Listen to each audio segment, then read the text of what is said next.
ECHL. So you can definitely live with that, and you can especially live with that when the Mavericks were able to take a Game 1 and a Game 2 on the road before that. And then you mentioned it offensively. They've been doing a great job getting up ice, joining the rush when it's appropriate, and really just having some nice shots from the points. They haven't been challenged to do that really throughout this postseason run so far. But when you get to the high stages like this in the Western Conference Final, you need to be able to attack as a five-man unit, and they've been doing a really nice job of that. It's a pivotal Game 4 here on this Friday night, kicking off Memorial Day weekend. Two of the top teams in the league during the regular season as the series shifts to the Cable Dahmer Arena here for Game 4 tonight. Game 5 will be tomorrow night, another 7:05 Central Time puck drop. The Eastern Conference Series also underway here tonight. The Florida Everblades defeated the Adirondack Thunder by a score of 4-0 on Wednesday night. They took a 2-1 series lead. They'll look to put a stranglehold here on the Adirondack Thunder tonight, Sean, and go up 3-1. Yeah, they're killing it right now. They got an incredibly hot goaltender in Cam Johnson, and things are just working well for that team. And to the regular season, you wouldn't maybe expect a deep run out of that group, but a lot can be said about what postseason experience provides for a team like that. Of course, winning the Kelly Cup the past 2 years, the Mavericks are going to hope to be able to swing that around, and Adirondack's going to have something to say about that, I'm sure, as well. But it's an incredibly exciting time of the year in terms of postseason hockey. About every level of pro hockey in North America reaching towards the end of their postseason runs, and just makes for some incredibly fun evenings. It's currently a 1-0 lead for the Everblades. About 4 minutes to go in the first period. Bobo Carpenter has the goal. He leads the Everblades in points. Josh Hosing, you might remember that name, Sean. He used to play for the New York Islanders a few years back. Had the assist there. Florida currently out shooting the Thunder 11-1 in the first period. Yeah, that's not bad. We've seen that a couple times happen, even to this Mavericks team. When you look going back to that Idaho series in Game 5, when Idaho outshot the Mavericks about 30-10, it felt like, in that first period. So, there's a lot at stake at this time of the year. Experience really can't be a difference maker, and you're just certainly hoping that Adirondack can maybe even that thing up. You're just rooting for objectively fun hockey on the other side of this league. So we'll keep a close eye on that throughout tonight, and just obviously hoping that the Mavericks can take care of business here and get their own 3-1 lead going. Well, it should be a fun one here tonight inside the Cable Dahmer Arena. It's been nearly 3 weeks since the Mavericks have played in front of their home faithful. You got to go back to May 5th, Game 2 against the Idaho Steelheads. That was the last time the Orange Army packed the house, and it's going to be a packed house for sure here tonight as the crowd comes out to support the Mavericks here to kick off Memorial Day weekend. The Walleye have already made their way onto the ice.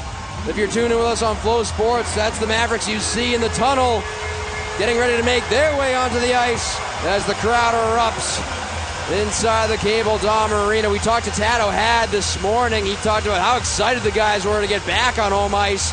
A lot of time in hotels the last few weeks, 6 straight games on the road. Mavericks not too shabby. They went 5-1, but they got to be absolutely amped to get back in front of the Orange Army here tonight. Normally when you finish best in the league in the regular season, you're not supposed to have to go 6 straight games on the road like that. But to your credit, Joe, 5-1 over those 6 games, absolutely taking care of business, have absolutely earned themselves the 2-1 lead in this series so far. And with a nice home game, a nice home crowd, definitely looking to put a stranglehold on this one and absolutely earning this home ice advantage right now.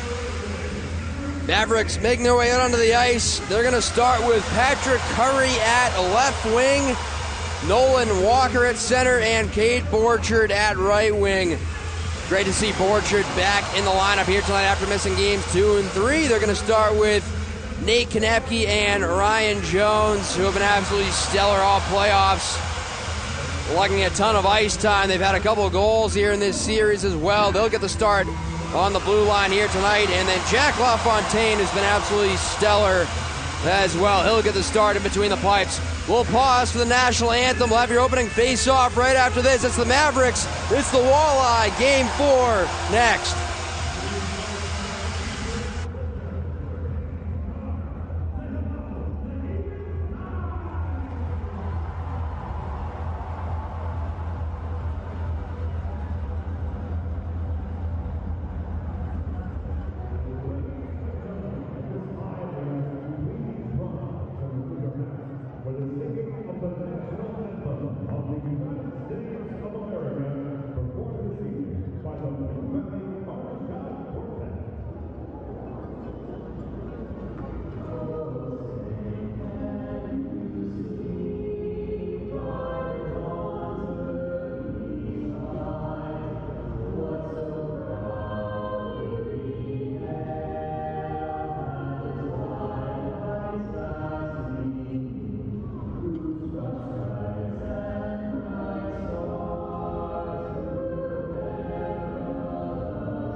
And back with you here inside the Cable Dome Arena as we get ready for Game 4 of the Western Conference Finals between the Mavericks and the Walleye.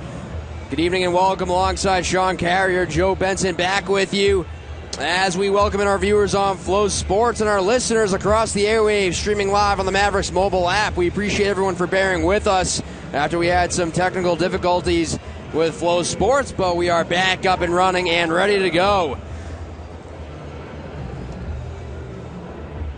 That's the ceremonial puck drop down in the corner. Kylan Serta from Shields, proud sponsor of the Kansas City Mavericks. Let's take a look at tonight's starting goaltenders. Jack LaFontaine will get the start in net for the Mavericks down to our left. He stopped 39 of 40 in Game 2 in Toledo on Saturday. LaFontaine is 4-1 in the playoffs with a 1.93 goals against and a .950 save percentage.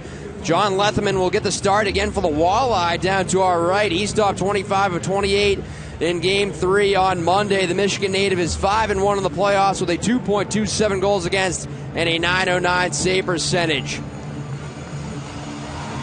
It'll be Patrick Curry, Nolan Walker, and Cade Borchard getting the start here up front for the Mavericks. Walker will lean in against Brady Gilmore, who's flanked by Alexander Doucette. And Brandon Hawkins, puck is down. Game 4 is underway. Sit back and enjoy this one. Should be an absolute dandy. Orange Army has waited a long time, nearly 3 weeks, since the Mavericks' last home playoff game. Brandon Hawkins saw that one swirl past his stick, kept in by Graves at the right point. Now down to Doucette, far corner. Doucette back to line for Graves, flings it towards the net wide. Hawkins tapped one out in front, and that one blocked aside by Ryan Jones. Swept back to the blue line. Held there by McCord across for Graves. His cross-ice pass ricochets right to Nolan Walker. He'll hand it off to Patrick Curry. Outlet pass just over the stick of Cade Borchard as each team will manufacture their first line change of the game. 45 seconds gone. Craggs coming right through the blue paint. Nearly took it away from LaFontaine. Here's Marc-Olivier Duquette. He'll move it off for Schoomber. Now Walker on the march through center ice. He'll play it down right wing. Schoomber giving chase. Locks up in the corner with Prapavezis. Schoomber looking to dig it free. Battling there along with Jeremy McKenna. Kept alive by Duquette. Across the line now to McLaughlin. He's got 2 goals here in this series. In deeper for McKenna. And now the Walleye look to execute the breakout. Here's Craggs across center ice. He'll wind on in. Easy glove save by LaFontaine. He'll cover as we get our first stoppage of the game here tonight. Let's take a quick look at tonight's officiating crew. Nolan Bloyer and John Lindner, your referees. Brian Gorkoff and Matthew Heinen are your linesmen. Love to see Cade Borchard getting out there for the first shift of the game. Looks to be skating all right. Was not a factor in Game 2 or 3 and just wasn't in the lineup. Dealing with a little bit of an injury concern. Great to see him out there skating well here for the Mavericks already. Mavericks were in the white jerseys with the orange and black trim going left to right across your screen, across your radio here in the first period. Walleye in the road navies with the yellow and blue trim going right to left. Battle for it here right outside the Mavericks defensive blue line, near side of the neutral zone. It's jarred free by Jaremko, who's got points in 3 straight home games for the Mavericks. Jaremko gives chase on left wing, swatted up the boards by Michaelian, sent towards the net by McPherson, and that one gloved and held by Lethman. We get a stoppage here with 18:08 to go in the first period. It's going to be really interesting. No Jacob Hayhurst in the lineup tonight. You saw Bradley Schoonberg rotating in with Max Andreev and Jeremy McKenna. McKenna and Andreev have been 2 of the top performers in this series so far for the Mavericks. A new line mate always shakes things up. You really would like to see a hot start out of those guys once again, but maybe a little bit of growing pains coming in this first period for an adapting second line right now. Yeah, you got Schoomber there playing left wing on that second line with Max Andreev and Jeremy McKenna. McKenna's been an absolute beast. 5 points in the series. He had 4 points alone in Game 2 on Saturday night in Toledo.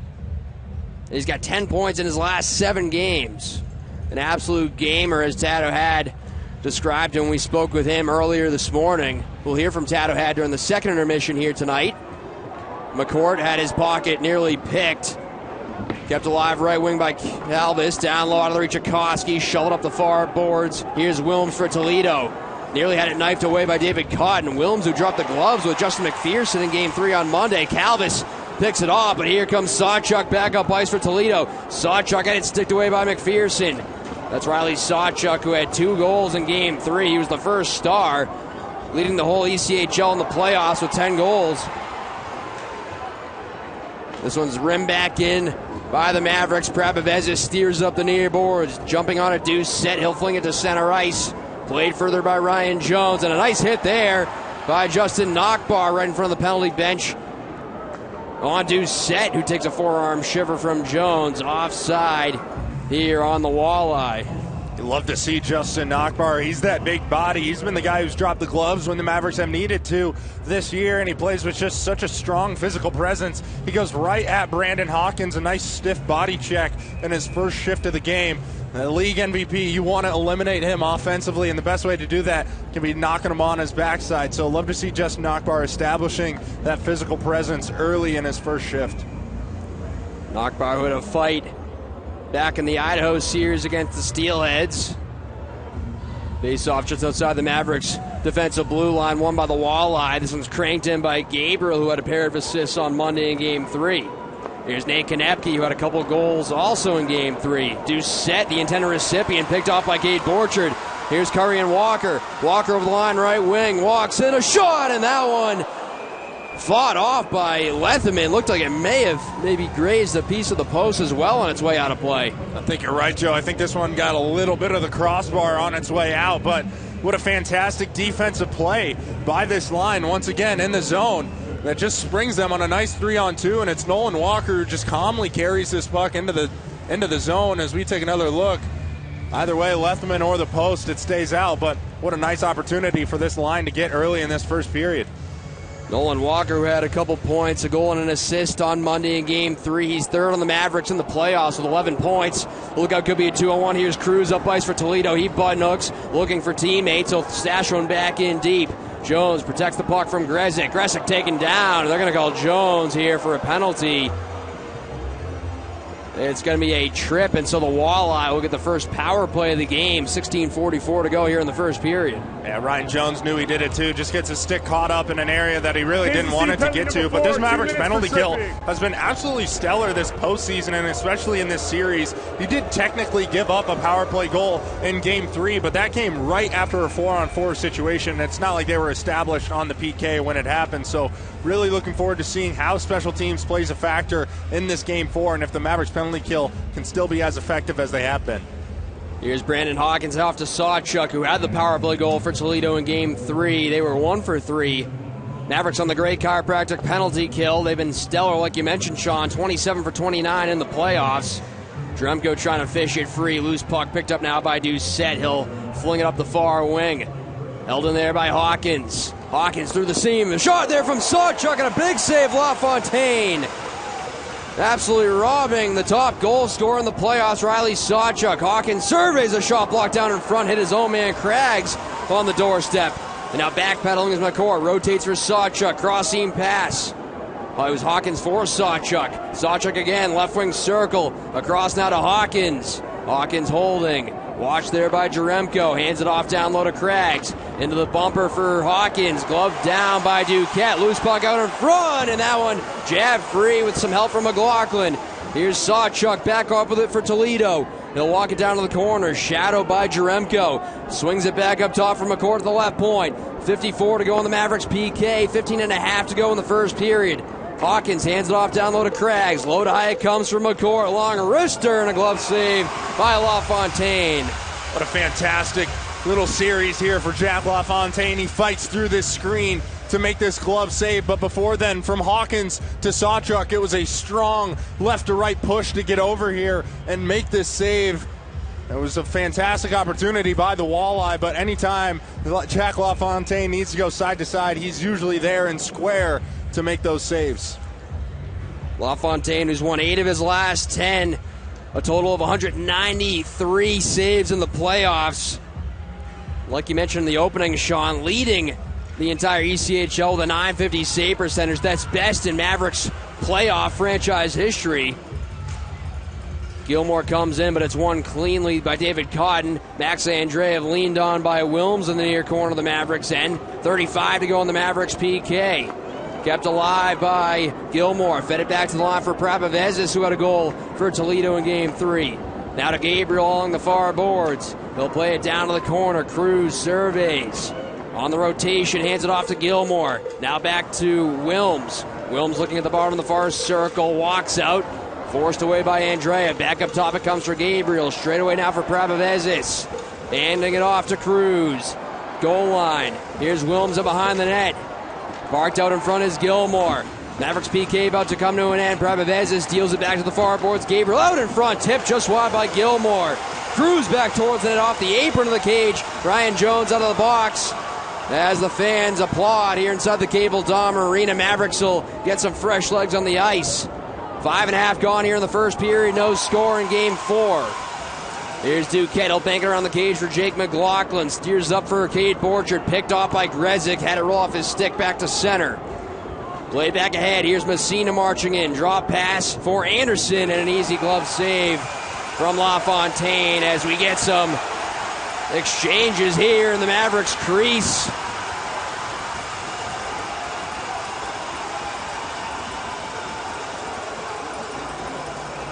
Good to see Jack LaFontaine just get out of here, and this situation is escalating pretty rapidly.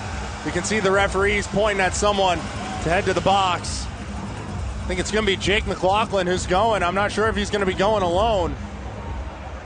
Doesn't look like any of the Walleye have been ushered towards the penalty boxes, so this one might be another penalty kill here for the Mavericks.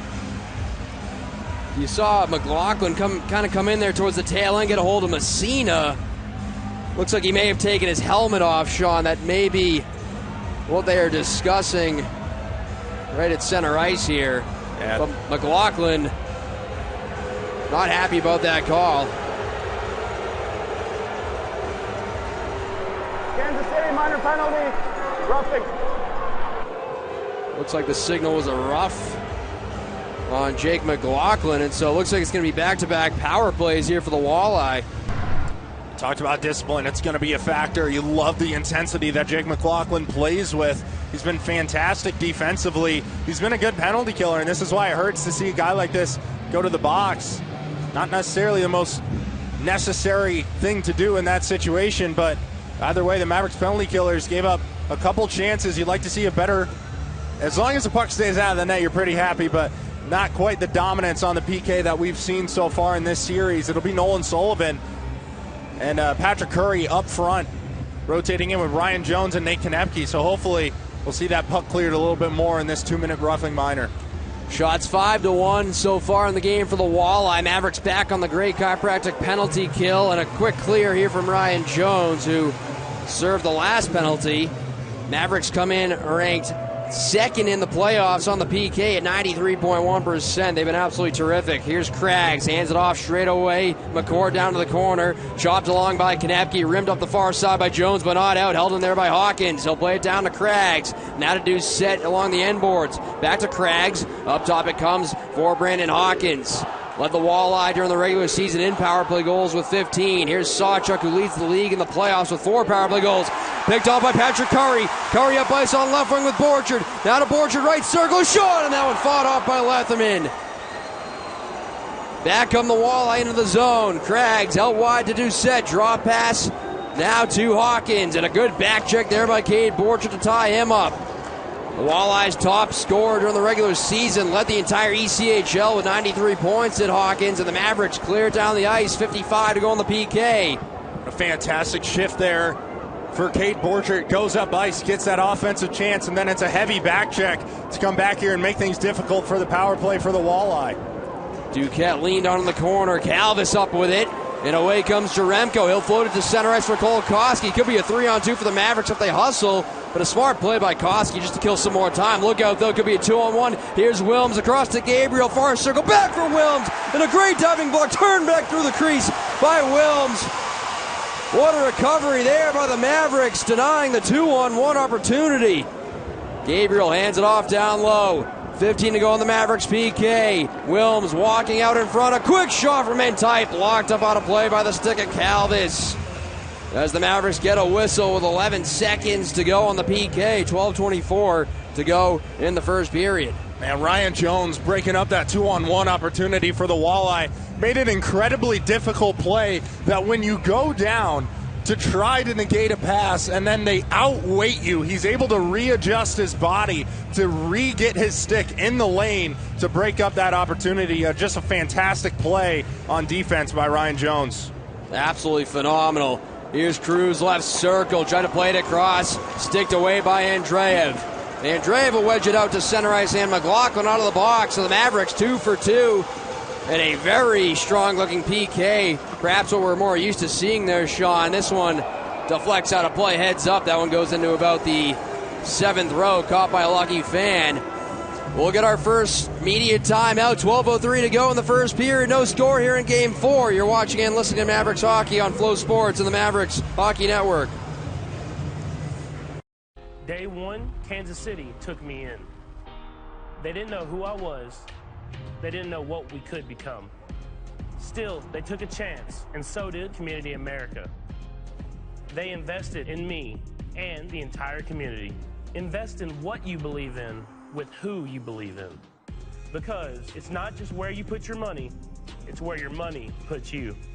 Member-owned, open to all, Community America Credit Union, invested in you.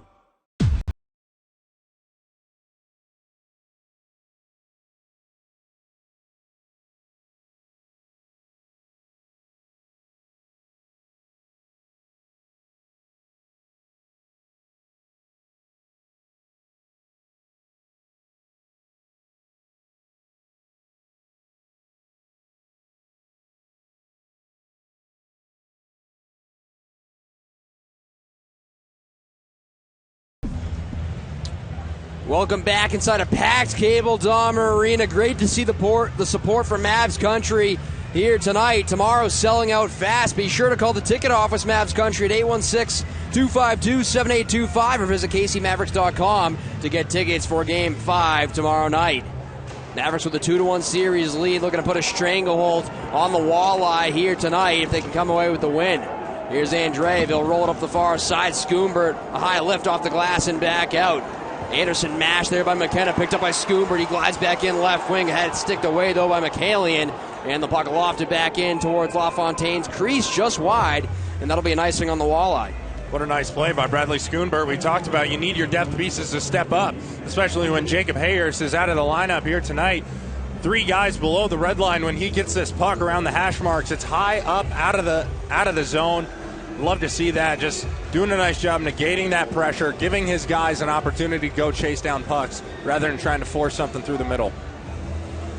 And it's Borchard, Walker, Curry back out there for the Mavericks.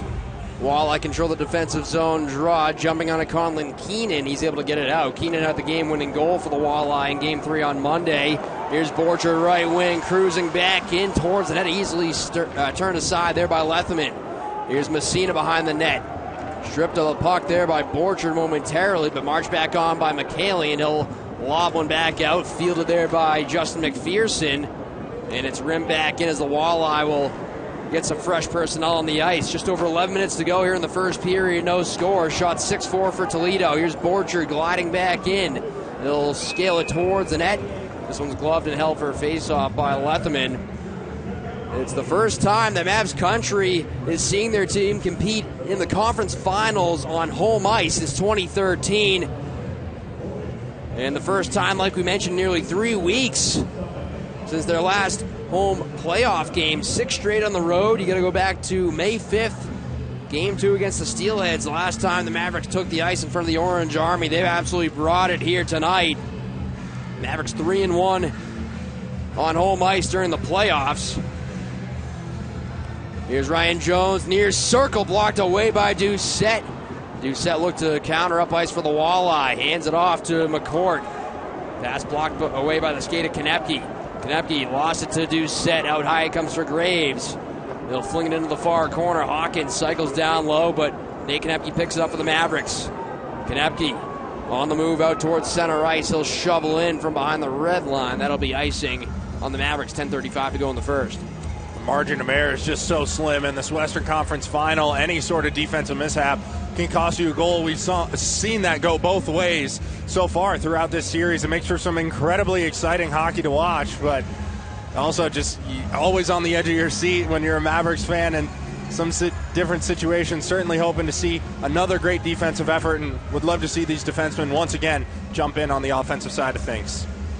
Yeah, 5 of the 11 Mavericks goals here in this series have come from defensemen, as their sticks have absolutely come to life.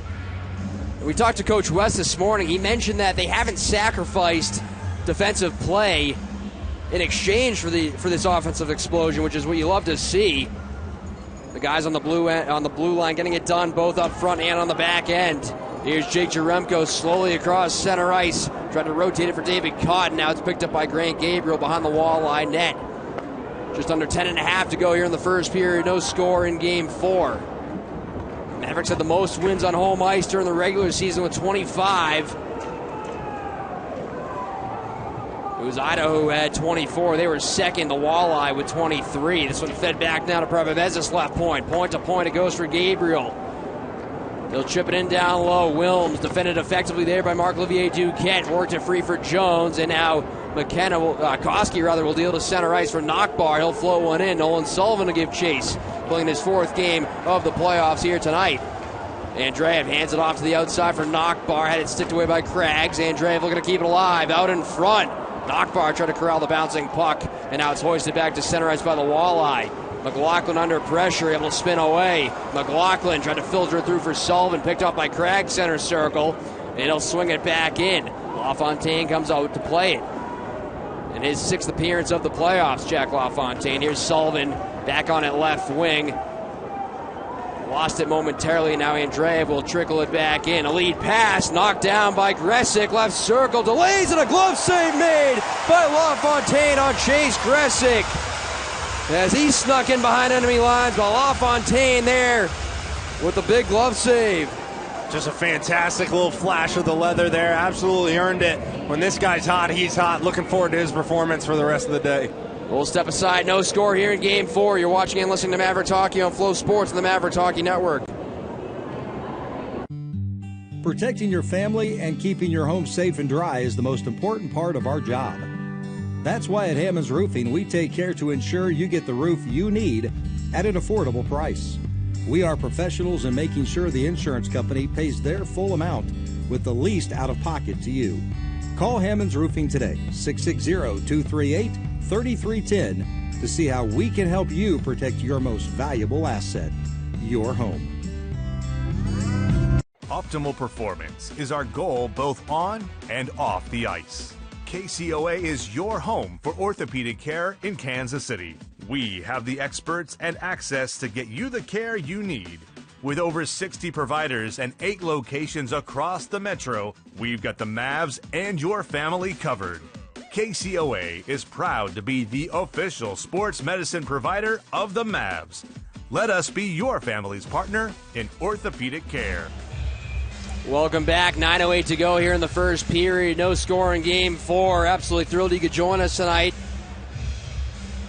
Joe Benson alongside Sean Carrier, thrilled for a packed house here in Game 4. Mavericks looking to take a 3-1 series lead. Here's Hawkins, a shot from a tough angle, fought off by LaFontaine with that left shoulder. Borchard to center ice now for Nolan Walker. They'll scale it into the right wing corner. Borchard giving chase. Held in now by Walker on the right wing. Off now to Jones at the right point. Looks. Shot it intentionally wide. Borchard trying to hunt down a loose puck. Shielded there by Hawkins. Played back to the line. Here's Konepke. Rotates it far boards for Walker. On the cycle down low. Curry tied up there. Crowd wants a call. None given.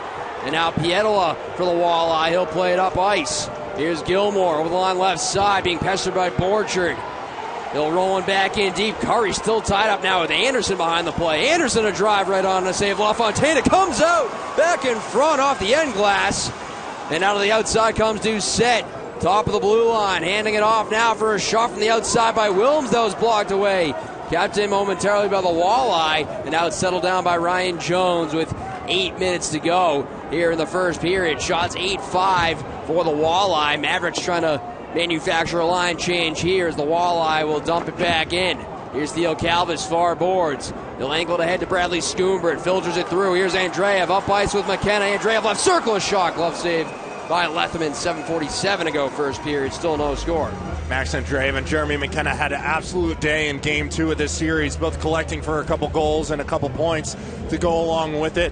Really excited to watch what these two guys can provide offensively. Haven't had a whole lot of opportunities so far in the first period, just due to some of the penalty kill situations the Mavericks have been in, but finally getting some time out there on 5-on-5, and you'd love to see Max Andreev just shoot the puck.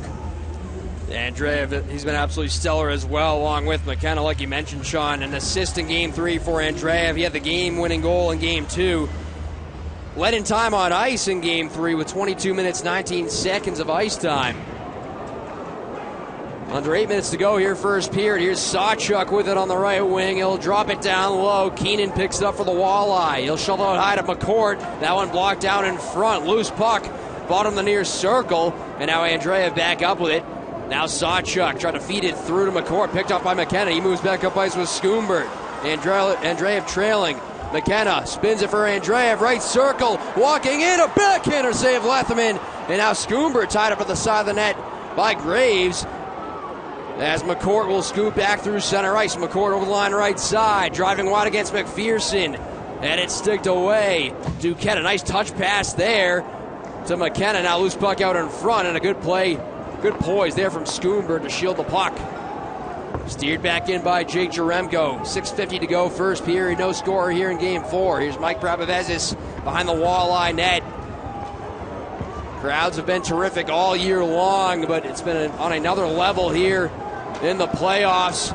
Lookout could be a turnover there, but kept away by Jake McLaughlin as Gabriel was moving down the slot.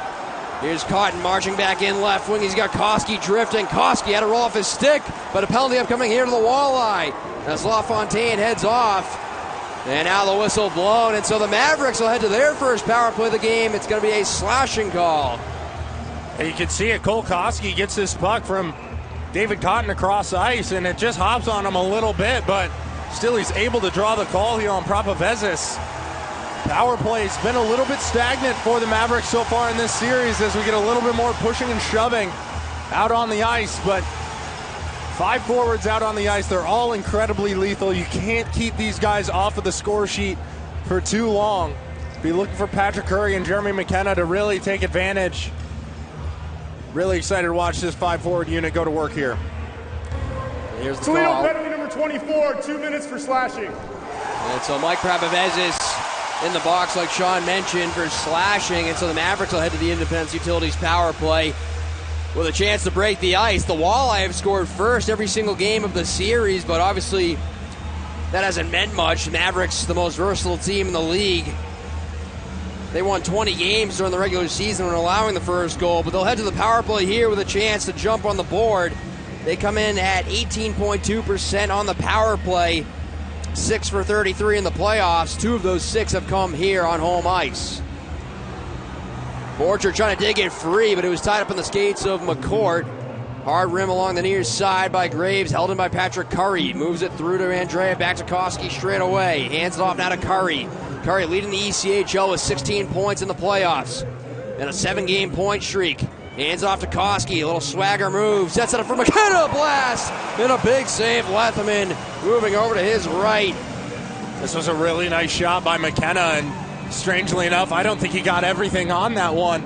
We've seen him have just an absolute cannon of a one-time shot to release, and it's a nice slip move by Koski at the top of the umbrella. He feeds McKenna, and you give him a chance like that, that's always going to be a scoring chance. He's not going to fail to get that on net, but it's a nice save by Lethman, and a really nice job to just hold this puck inside the zone to start this power play. This unit will stay out there. Max Andreev in to take the draw, who's been stellar in the face-off circle in the playoffs all season long. Mavericks still with a $135 to work with on the power play. They win it yet again, but they're going to call the Mavericks here for a false start, it looks like, and redo the face-off. Talked about no Jacob Hayers tonight a couple times already, but that affects this power play unit as well. It'll be Max Andreev sliding up to that top unit. It's going to be interesting to see where exactly he lines up, if they rotate him a lot. He's played about every position on the power play this season, so excited to watch him out there. Here's Koski dusting it off. Now to McKenna, top of the far circle. Back to Koski straight away. Now to Patrick Curry on the right wing. Tried to fling it back up top for Koski. Pestered by a couple Walleye. Checked down by McKaylee, and now Borchard up within the corner. Centering pass intended for Andreev. Knocked away by Sawchuk. Rolls it around to the far boards. Here's McKenna. He'll walk it down towards the corner. Back up top for Koski. Koski crossing out a Curry. A shot missed the net. Glove side. McKenna back with it in the corner. Up top for Koski straight away. Back for McKenna. Winds up, fakes. Drifting with it now. Deep slot. A long wrister sailed wide. Borchard, side of the net, picked up now by Patrick Curry. Works it free for Andreev. Mavericks with some solid zone time here. They still got 45 to go on the power play. Borchard shovels it for Patrick Curry. Back down low to Borchard. Out in front. Loose puck top of the crease. Andreev had it. But now it's sent down the ice by the Walleye. 35 to go as the second unit comes over the boards for the Mavericks. Really nice start to that power play. A lot of offensive opportunities. Unable to find the back of the net, but you'd love to see that unit clicking here early. Hopefully they'll be able to strike at some point in this game. Here's Cotton cruising back in. Now to Jaremko. Spins it up top. Jones. Now to McPherson. Had the gun pulled back. Just couldn't fire it.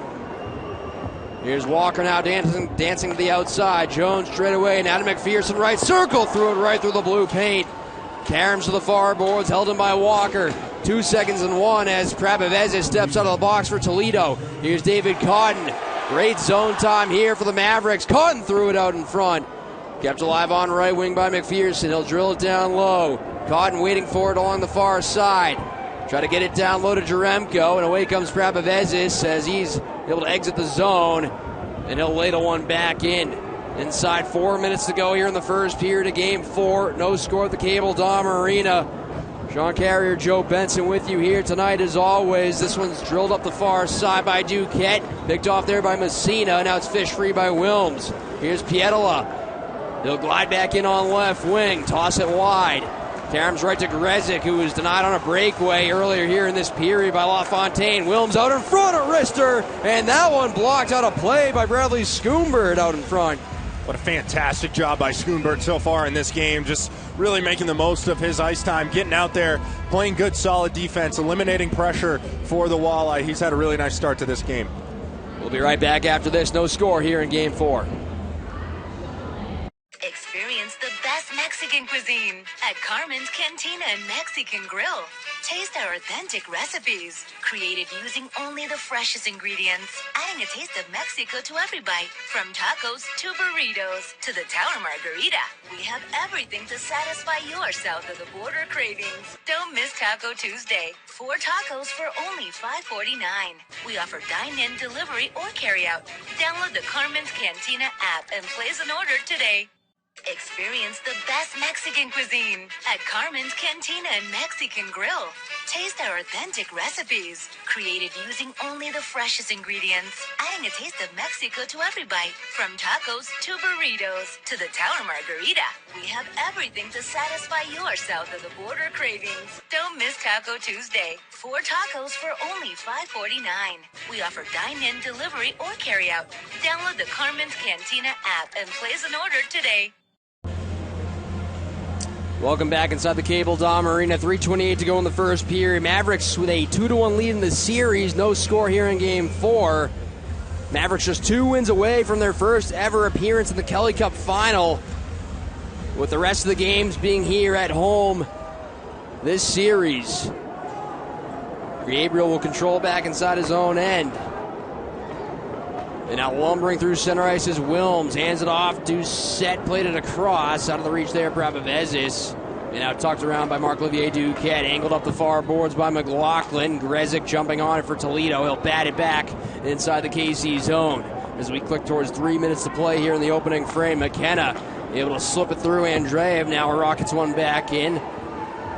Mavericks swapping out some personnel here. Walleye following suit. This one's slowly rolled back in. It's the Walleye's first visit to the Cable Dahmer since October of 2019, where they split a 2-game set with the Mavericks. The first game, a 6-4 win for KC. And then a 4-2 win the next night for Toledo. Here's Curry. He'll fish it free. Walker A tight turn, jets back in deep, hands off for Patrick Curry. Good shift here for the Curry-Walker-Borchard line. Curry button hooks through and out in front, and Lethman had no idea where that one was as it ricocheted off to the corner. Here's Hawkins, he'll flutter it across the ice to McCallion, nudging it out now to center ice, in flight, Doucette down the right wing. Doucette hammer there by Ryan Jones, and that's picked up in the corner by Nolan Walker. Walker able to work it free. Here's Konepke. He'll nudge it ahead. Jones will push the pace. Jones gliding through center ice. Crisscrossing now with Curry. He'll stash one back in deep, picked up by McCourt. Skate to stick for Craggs. Nearly had his pocket picked by Koski. As the Walleye will march back through center ice. Here's Craggs. Hands it off left wing. Grezik snapped it wide. Cotton pressures Cruz along the far boards. Approaching 90 seconds to go here in the opening period. No score at the Cable Dahmer. Thrilled you could join us here tonight on this Friday night of Memorial Day weekend. Here's Koski. Glides back in, had it knocked away. Now it's stashed off the near glass and back out. Craggs on his backhand. He'll move it across. Walleye called here for offside with 1:18 to go in the first frame. And one thing we heard from Tato Hat earlier today, Sean, was if you're playing hockey on Memorial Day weekend this late in May, means you got one heck of a hockey team. Yeah, they've had a just incredible year. We've been talking about the accolades that piled up in the regular season. It almost just seems like that list is just almost too long. You need a second sheet of paper for it now. It's been that type of year here, but you see a little bit of frustration on the ice from the Mavericks. Cole Koski had David Cotton streaking towards the back of the net. He tries to get the pass off, but he's hassled a little bit. He had a little conversation with the ref afterwards, and then there was a little bit more chippiness in between these whistles here. And you know, this is what makes playoff hockey so fun. It's so physically intense, and you just love every aspect of it. So as long as the Mavericks are doing it in a responsible way, not getting themselves in the penalty box, you just absolutely love to see these guys going at it like this. Mavs country, you don't want to miss a moment of this action. Once again, make sure you call 252-7825 to get tickets, or visit kcmavericks.com. Game 5 will be tomorrow night right here at the Cable Dahmer. Game 6, if necessary, would be on Monday. That'll be a 4:05 p.m. puck drop. Going back to those two games in October of 2019, Sean, we saw 113 combined penalty minutes over those two games between the Mavericks and the Walleye. We've seen 3 penalties called here in the first period, and we've seen some feistiness between these two teams in this series through the first 3 1/3 games. There's a lot at stake for both of these teams. The Walleye we've been talking about have had a lot of postseason success the past couple of years, just haven't been able to raise that Kelly Cup. And the Mavericks, the new kids on the block, but having the 5th best season in ECHL history, they're definitely no underdog in this in any way whatsoever. Just an absolute fantastic matchup we've got in this Western Conference Final. Yeah, it's 4 consecutive trips for the Walleye to the Western Conference Final. They made the Kelly Cup in 2 of their last 3 years, but like you mentioned, Sean, have not hoisted the Kelly Cup yet. Hard rim along the near side, all the way down. This will be icing on Toledo. It's the 6th time in their last 8 playoff appearances the Walleye have made the Western Conference Final. Mavericks, another team that has not made it past the 3rd round. This is their first time since 2013. They actually made it consecutive years in 2012 and 2013. Lost in 7 games both of those years. So they've come close to winning a conference championship, but they certainly got the caliber of a team to get it done here this year. They're just 2 wins away. Out in front, Borchard from a tough angle. That one fought off by Lethman and directed out of play.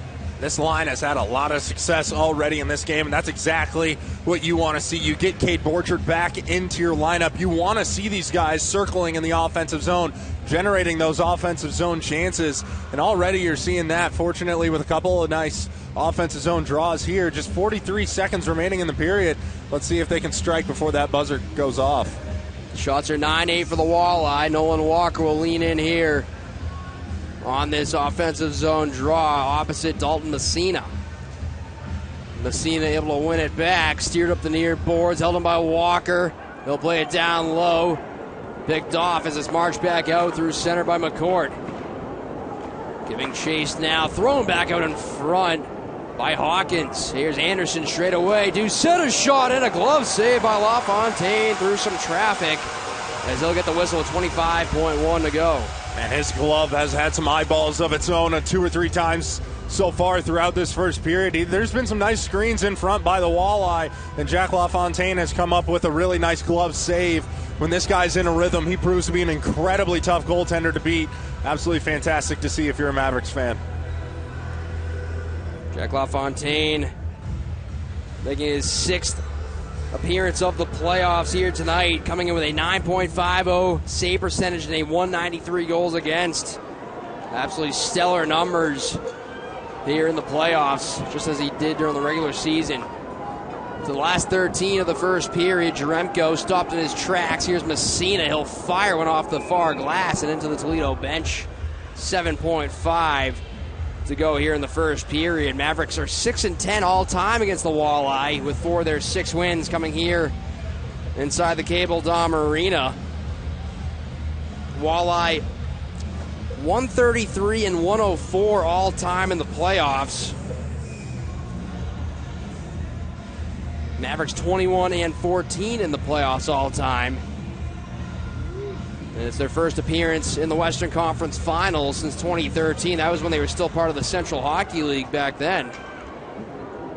Walleye looking to advance out to center ice as the horn sounds, and a good hit there by Duquette right before the buzzer on Brandon Cruz, as he has something to say there for Marc-Olivier Duquette. Marc-Olivier Duquette, he knows the situation. He's trying to give Cruz a little bit of a reminder of what's coming in the second period, that strong physical play that he's played with all series long. But overall, not a bad period here for the Mavericks. Had a really tough job of killing off 2 penalties to really start this game. They did a really nice job with both of those and generated some nice offensive chances on their own. Had a really nice power play to go along with it, and hopefully we'll find that back to the net here in the next 20. Mavericks are 2-0 in the playoffs when tied after 1 period of play. The Walleye are 3-0 when tied after 1. Shots were 10-8 for the Walleye there in the opening frame. No score here after a 1 in Game 4. We'll take a quick break. On the other side, we'll hear from Mavericks associate coach Riley Wesolowski. We're actually going to hear from Tad O'Had here first before we send you to break, as there appears to be some jawing. Brandon Hawkins, the last guy to make the way off the ice for the Walleye. Cole Koski there having a conversation with the linesman, both him and Hawkins, and one of the officials. We'll send it down to Tad O'Had now.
Welcome back inside the Cable Dahmer Arena. Joe Benson, Sean Carrier here with you. 0-0 is your score between the Mavericks and the Walleye in this Game 4 matchup. We caught up with assistant coach Riley Wesolowski after practice this morning. We'll go ahead and take a listen to hear what he had to say. All right, Coach, you guys took 2 out of 3 in Toledo. Way to come back with the 2-1 series lead here, getting ready to play in front of the home crowd. Are you happy with things went overall, just considering especially some of the injuries you guys have dealt with here the past couple games? Yeah, that's a difficult building to go into, and our group, the one thing about this team is we've been road warriors all year, and so we knew we were going into a tough building, but we also had a lot of belief in what we could accomplish, and so if you look at the big picture of that 3-game set, definitely feel like we did our job going in there and getting 2, and now we're able to turn our focus onto the home games here and the next games that are ahead of us in the series. You guys had Bradley Schoonberg there filling on that third line after Borchard went down. Had an assist and was a +2 in Game 3 on Monday. You pretty happy with how he filled in there on that line? Yeah, you know what? He played to his strengths. Scooby's a guy that he's got the skill that he can play with high-end players, but he's also got a really high compete level, and I feel like he's one of those types of players that as the game's bigger and more meaningful, that he can rise to that level. And just little details like the way that he drives the net, the way that he can finish his checks, and that's a part of the makeup of our team is you have skill guys, but you also have some young players with really high compete levels that can do those little details, and so he was a good addition there, and definitely filled in nicely on that line. And again, it's just shows the depth that we have on this team. You guys have gotten 5 out of your 11 goals from defensemen here in this series so far. Nate Konepke had a monster Game 3 on Monday. Jake McLaughlin's been a beast in the series, just to name a couple of the guys. But how important is getting those contributions from the back end just throughout this series? Yeah, it's important for sure to be able to be a part of the offense, whether that's being a part of the breakout or being able to get pucks through from the blue line.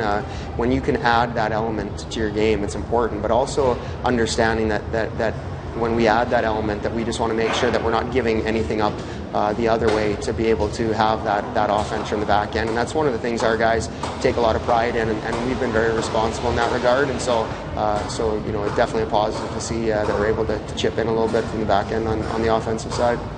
And Jeremy McKenna up front, he's had a great series as well. 5 points in the series. He had 4 points alone in Game 2. It seems like him and Max especially are just gelling so well together right now. Yeah, and all of our lines have. I mean, that line, for sure, with Max and then Hazy, what those guys bring, and they complement, Jeremy very well. The three of them complement each other very well. And so, one of the things that we've been able to do this year is stay pretty consistent with our lines. And we've seen that pay off maybe 2-3 months later with kind of the chemistry that those guys have, and it's no different than with the Borchardt, Walker, Curry line. I mean, those guys have a lot of chemistry, and even more recently with Koski and JJ and David Cotton, those 3 guys kind of they really complement each other well, and they play well together. And so we're fortunate to have that those guys have that chemistry that they have.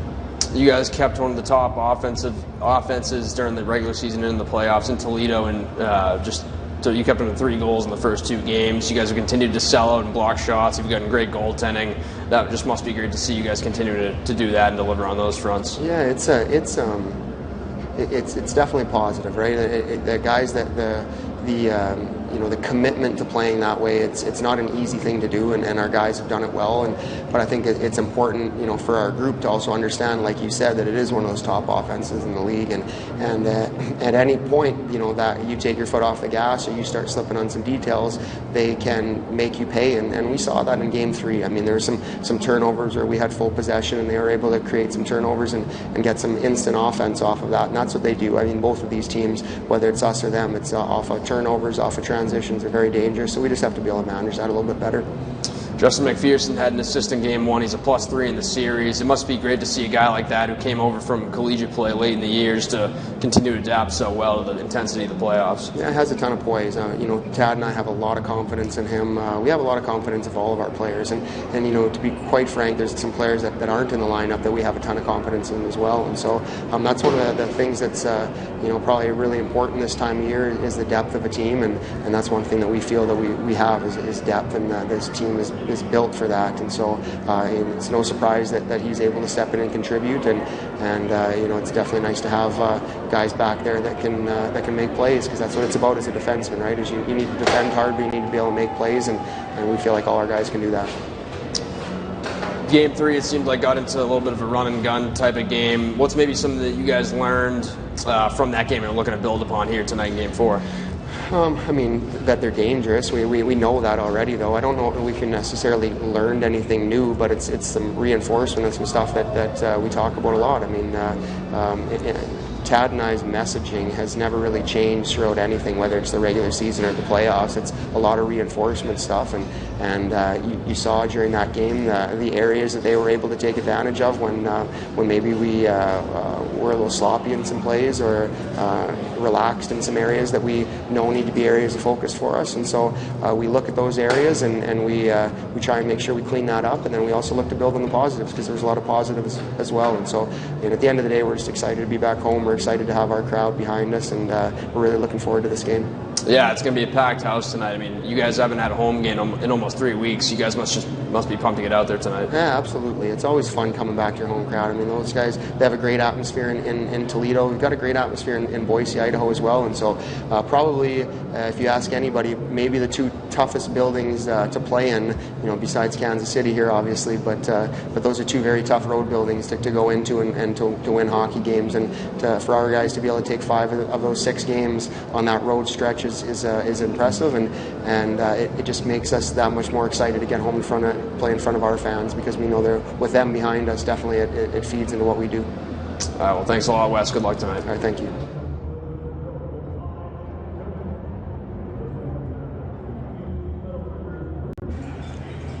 And welcome back inside the Cable Dome Arena. First intermission, no score here in Game 4 between the Mavericks and the Walleye.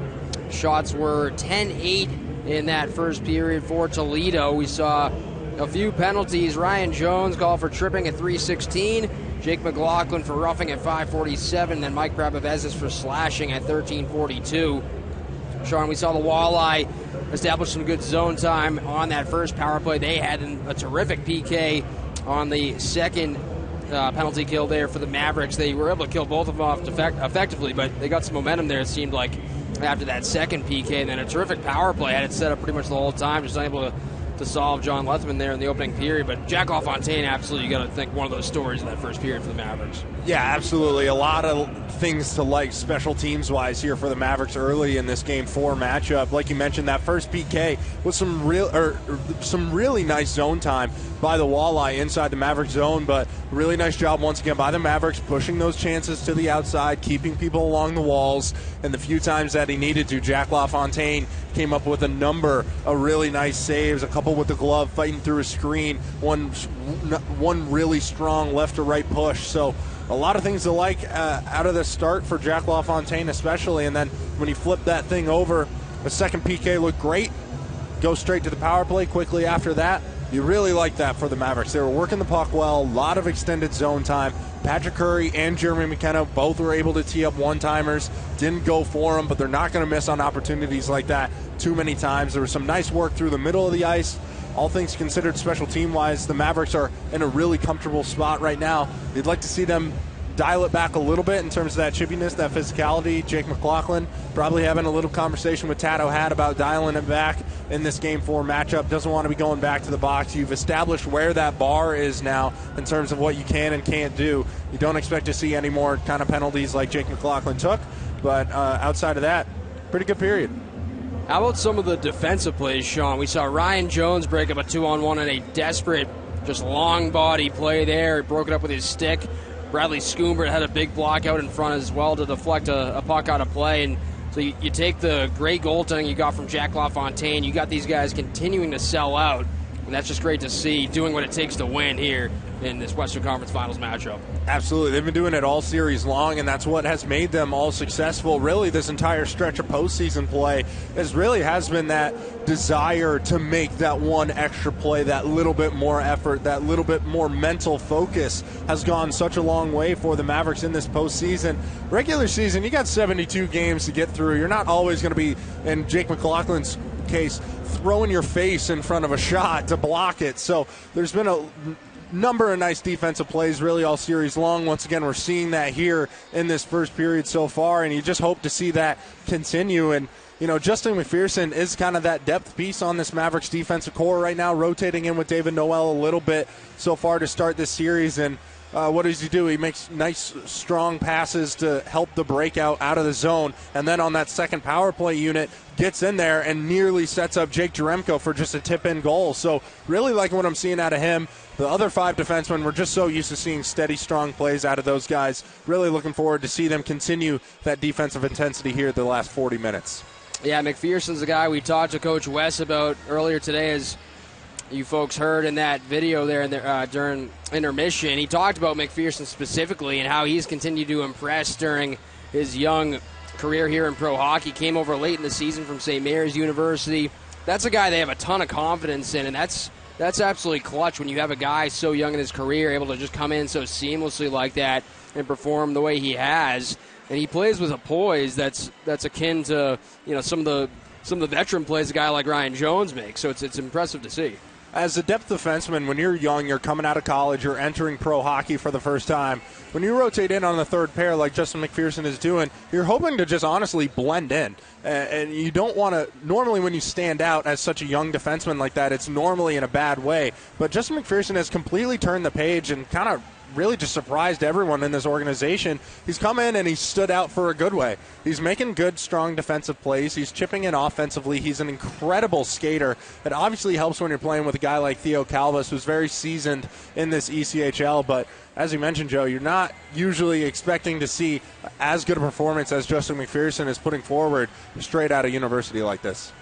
You mentioned him as a depth defenseman, Sean, and the guys that the coaching staff has a ton of confidence in they have confidence in everyone, but especially these depth guys. And one of the things Coach West mentioned to us earlier today was they have a ton of confidence even in the guys that aren't in the lineup. I mean, you have guys like Kyle Jackson and Casey Carew who haven't played every game here in the playoffs, and to have guys like that ready to go who can jump in at a moment's notice, to have that caliber of players to be able to jump in like that is just something that's truly special about the depth of this team. Yeah, absolutely. I think Coach West, when we were talking to him earlier this season, he kind of used the phrase, if it were any other year, right? If it were any other year, Casey Carew and Bradley Schoonbert would be staples in the lineup. Kyle Jackson and David Noel as well. But this Mavericks team is so deep, there's only so many spots on the bench. But I absolutely just love that these young kids are making the most of every opportunity. And when a Jacob Hayhurst goes down, you don't feel bad rotating in one of these young guys. We'll take a look at the out-of-town scoreboard. The Adirondack Thunder visiting the Florida Everblades here tonight for Game 4. Everblades with a 2-0 lead with under 4 minutes to go. So late in the second period in that one, the Everblades looking to take a commanding 3-1 lead in that best-of-7 series. One of the other things, Sean, we talked to Coach West about earlier today was Bradley Schoonbert, who we saw fill in on that third line with Patrick Curry and Nolan Walker in games 2 and 3 with the absence of Cade Borchard. Borchard back in the lineup tonight. Schoonbert playing up with Max Andreev and Jeremy McKinnon. Just a truly very absolutely versatile player who's been able to play on all kinds of different lines this year. He's played power play, PK, and so just a great guy to have in your lineup. Yeah, absolutely. He's done what he's needed to do to be effective in pro hockey and to be a staple on this Kansas City team. There's a lot of movement throughout this year towards your bottom end of the roster. There's always constantly guys moving throughout the ECHL.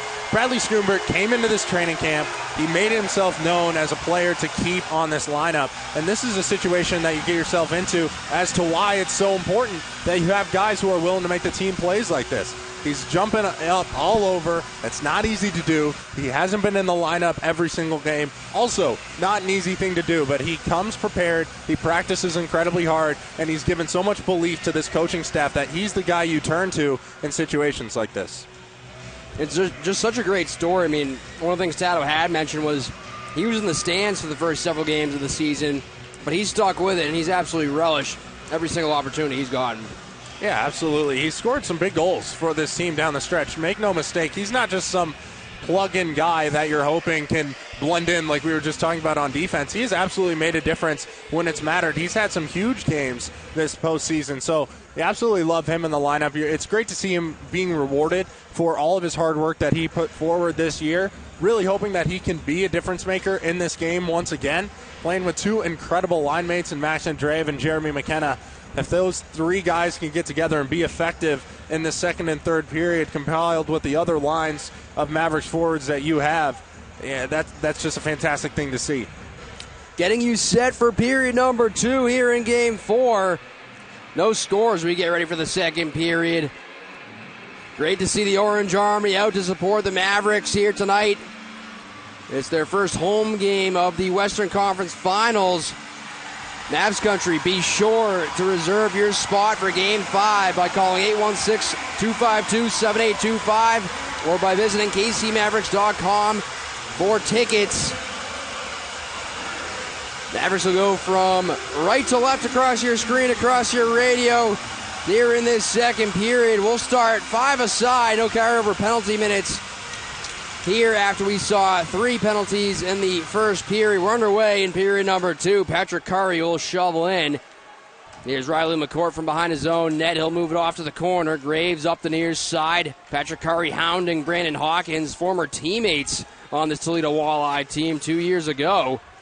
Made it all the way to the Kelly Cup final, lost to the Florida Everblades, who are trying to make their third trip back in 3 consecutive years. Here's a shot from a tough angle there from Gilmore, turned aside by LaFontaine.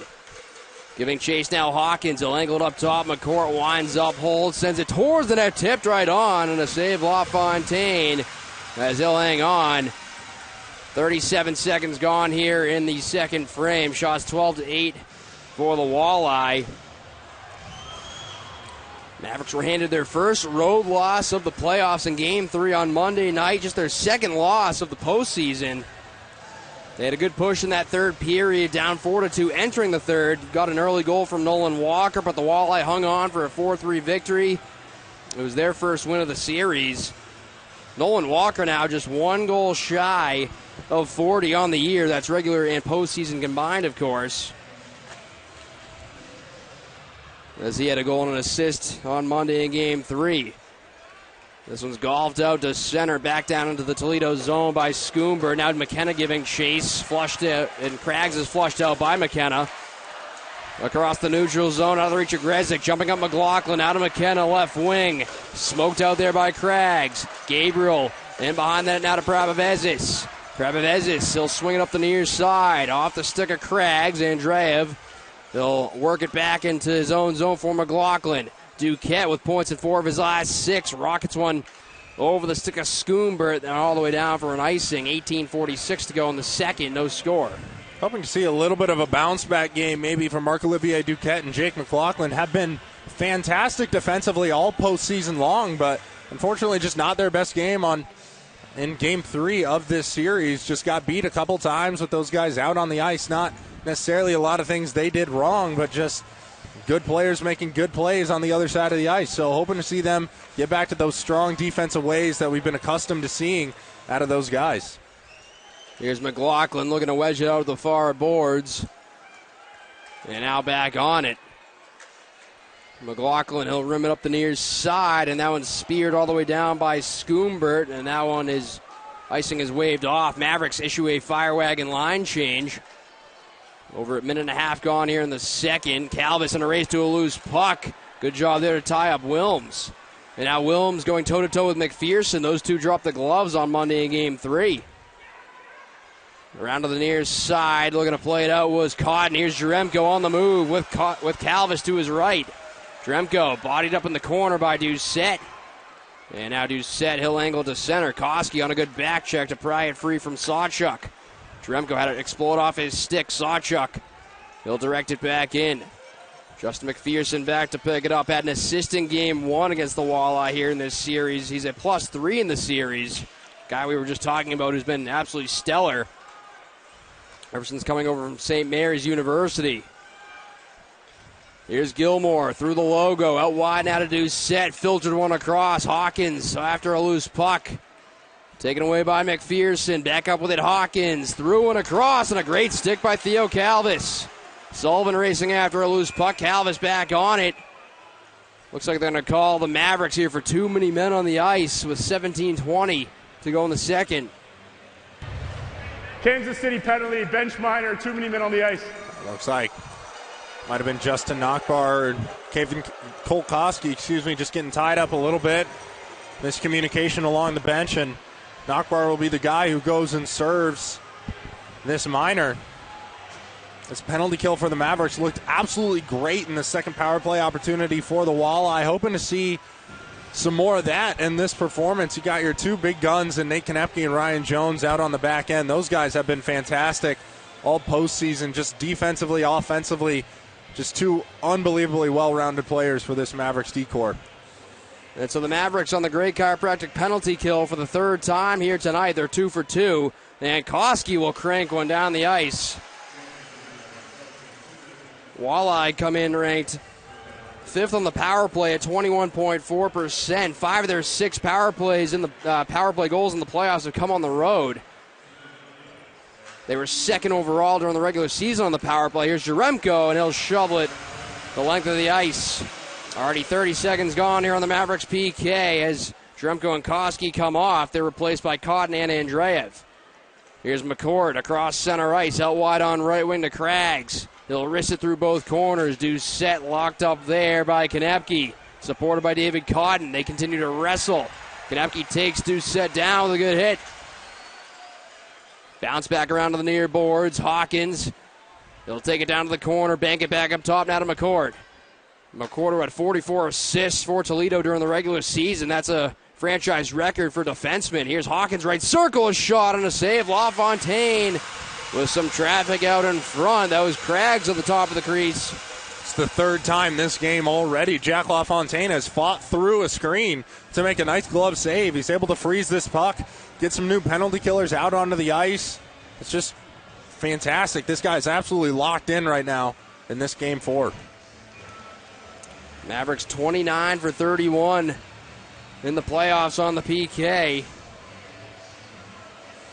They've had one power play tonight. They had just one power play the whole game in Game 3 on Monday. Coming in the 5th least penalized team in the playoffs, averaging 8.30 penalty minutes per game. Jumping after a loose puck now, Patrick Curry. He'll move it to center and scrape it back inside the Toledo end.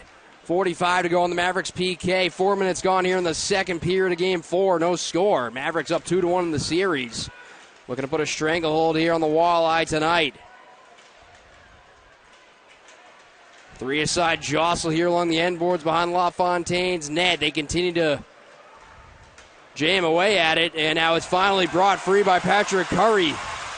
McLaughlin joins the rush. Curry delays, spun one, and a save made by Lethman, and laying on for a face-off. Smart play there by Curry to just get it towards the net and get the offensive zone draw. Yeah, why not? Jake McLaughlin does a nice job of jumping up, trying to get in on this rush, but it's some nice back-checking by the Walleye to make it not necessarily a great odd man opportunity, and Patrick Curry just takes the ice available to him, maybe going for a little backhand spin move, but either way, it's an offensive zone draw on the PK.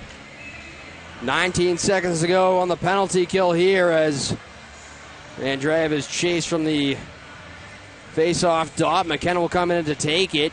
Calvis and Jones, the point men. Justin Nockbar serving the penalty for too many men. He's set to step out here in about 10 seconds. Prabhavezis, he'll wind it back in. LaFontaine out to play it. Up the near glass. Andreev gives some pressure there to Gabriel, held in. Cruz playing catch there with Wilms in the bumper. Gabriel pounds it back in deep. That one ricochets off the glass and out of play. And the Mavericks kill off yet another penalty. They're 3 for 3, 15-17 to go in the second. Yeah, once again, a nice save by Jack LaFontaine. That's exactly what you want to see. And the Mavericks penalty killer's doing a really nice job of taking care of it from there. Patrick Curry, once again, with that shot on goal. Not the most high-danger chance, but just the smart play being made while you're on the penalty kill, and that's exactly what you want to see.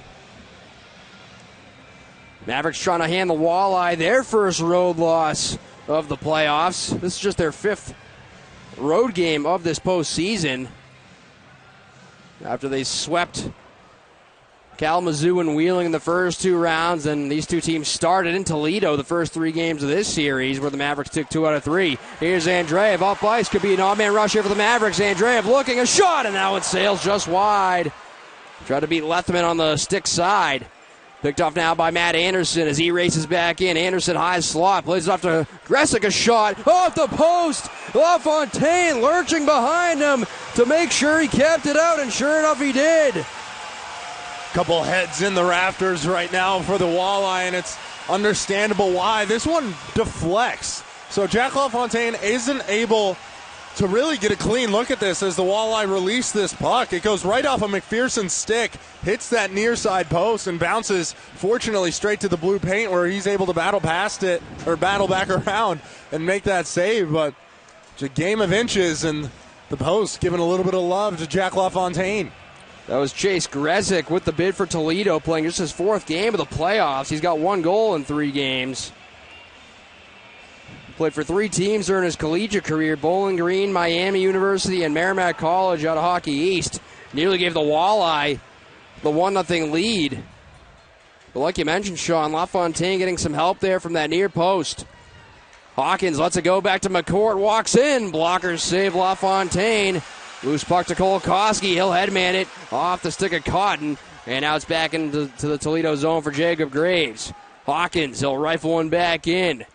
Near corner, Konepke hounded there by Doucette. Batted down by Cotton legally, they say, with a high stick.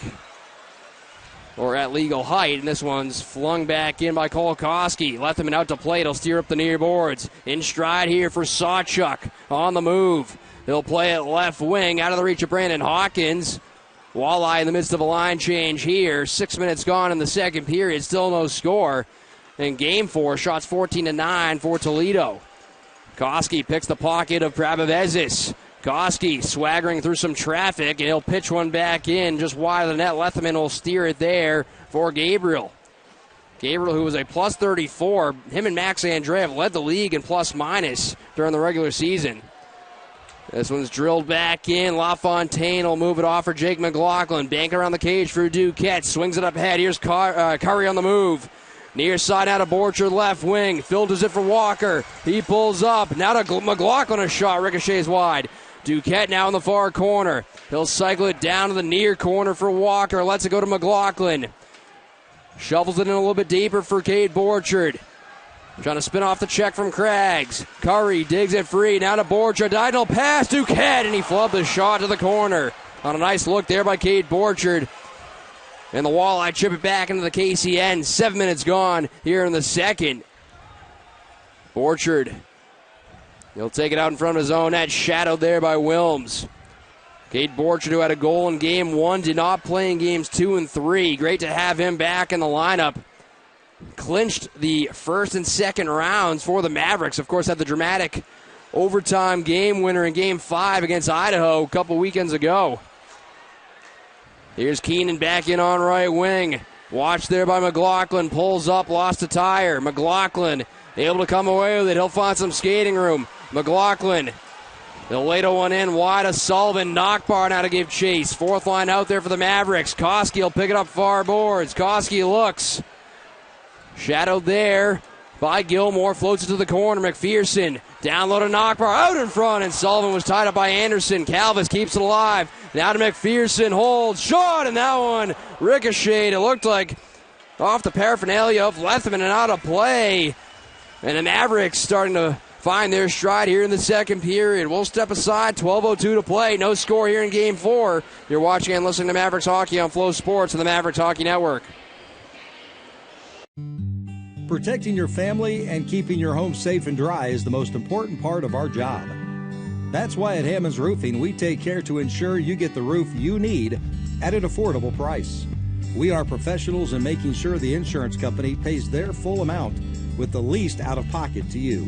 Call Hammond's Roofing today, 660-238-3310, to see how we can help you protect your most valuable asset, your home.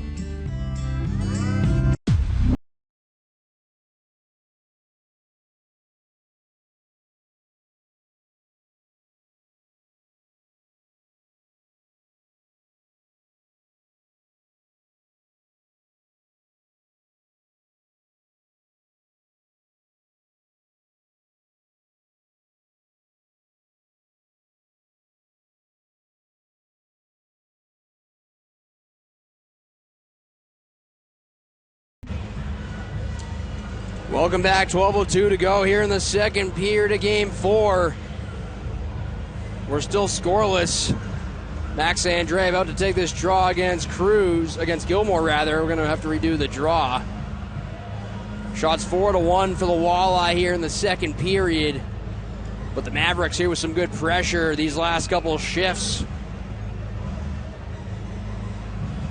A happy belated birthday to Cale Morris, who turned 28 on Wednesday just a couple days ago. Been absolutely stellar all season long. Jack LaFontaine as well. He's in between the pipes tonight. Cale Morris has the night off, and Andreev was given a reverse hit there. He's down in the corner, slow to get up. He's still down. And now the whistle blown. Bradley Schoomber coming over, having a conversation with Riley McCord, as is Justin McPherson. Max Andreev now thankfully back to his feet after he was slow to get up. Mavericks trainer Nick Potter out onto the ice. And see him pointing towards something out on the ice. I'm not sure if he's bleeding and trying to point out that there should be a high stick or anything, but either way, this is not the guy you want to see go down. If you're the Mavericks here, a line that's already been pretty battered. No Jacob Hayhurst here tonight, but good news, Max Andreev out skating on his own accord. Looks to be all right. I'm sure he's going to get some more attention from head trainer Nick Potter. But obviously some frustration. It just looked like it was a reverse hit by McCord on Andreev, and didn't look like Andreev had any way to prepare for it, but complaining a little bit now to the referee, but arm stays down, and sometimes this is just playoff hockey, but you see Tato having a couple words for our official on the ice as well, so it's going to be interesting to see if he's hampered at all by what just happened. Certainly not a guy you like to see go down, like you mentioned, Sean. Such an important part of this Mavericks forward group. Logs a ton of ice time. An incredible offensive producer as well. He was third across all rookies in scoring during the regular season with 73 points. Set a Mavericks ECHL franchise record with 54 assists during the regular season. An absolute assist machine. Got the game winner in Game 2 of this series. Nolan Walker hopping on the ice. This one's hacked back to the KC line as we click towards 11 minutes to play here in the second stanza. Nolan Walker forced back there by Craggs. Ryan Jones, outlet pass on the money for Patrick Curry. Lead pass intended for Borchard, picked off there by Cruz. Cruz gets it back right in front of the Mavericks bench. He'll scamper across center. He's forced back by Cade Borchard. Lead past the attacking line off the stick of Sawchuk. Here's Konepke, hands it off to Curry up ice. Curry, he'll throw it into the corner. Nolan Walker giving chase. Prabhavez just let it go, and Curry a good mash there on Gabriel. Lead pass now to Sawchuk. And the Walleye offsides after they couldn't settle the pinballing puck. 10:25 to go here in the second frame. Still no score. It's been a nice job by the Mavericks. They had a nice couple of shifts in a row, really started to build some pressure. A nice Jake McLaughlin shot on Letherman didn't go, but then Max Andreev goes down, and some of that pressure gets a little bit alleviated. Good news, he's back out on the ice. He's going to take this face-off draw, and that is the good thing about it, but you can just sense those moments can kind of derail some momentum that you're building. It'd be great to see them get right back at it before our next media timeout. Mavericks controlled off the neutral zone face-off. Here's McKenna right in front of the Walleye bench. 10 points in his last 7 for McKenna. Now Schoomber walking free. Spun one out in front. Off the stick of Wilms. McLaughlin taps it back for Andreev. They'll stash one back in deep. McLaughlin will cut it off near boards. They'll move it back down low. McKenna now after in the far corner. McKenna trying to get top side. McKenna with it on his backhand, and it's forced off his stick. Here's Keenan through center ice with Wilms. Trying to size up Duquette. Keenan still with it, through it towards the blue paint. And now Schoomber in transition, up ice with McKenna trailing him. McKenna has it. McKenna trying to fight his way out in front. A shot, rebound, sent towards that by Andreev, wouldn't go. Andreev back to the line. Here's McPherson towards the net, tip just wide. McKenna now picks it up. He's shadowed by Anderson. Andreev close quarters. trying to fish it free. Loose puck in the slot, and that one sent out of play over the glass behind the Mavericks bench. And it looks like they're going to call Wilms here for delay of game. And so the Mavericks will head to the power play. Here's the crowd erupts inside the Cable Dahmer Arena with 9:20 to go. Well, it was really nice Toledo pressure once again 41, by this delay of line game. as we get the official call on the ice for delay of game. But just a fantastic job to all lead up to this moment. And coming after this break, the Mavericks will be headed to the power play. We'll be right back after this. 9:20 to go. You're watching and listening to Mavericks Hockey on Flow Sports, the Mavericks Hockey Network.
Welcome back. That's Jason Wilms you see on your screen if you're tuning in on Flow Sports. He will serve the delay of game. Minor Mavericks heading to the Independence Utilities power play. It'll be their second of the game.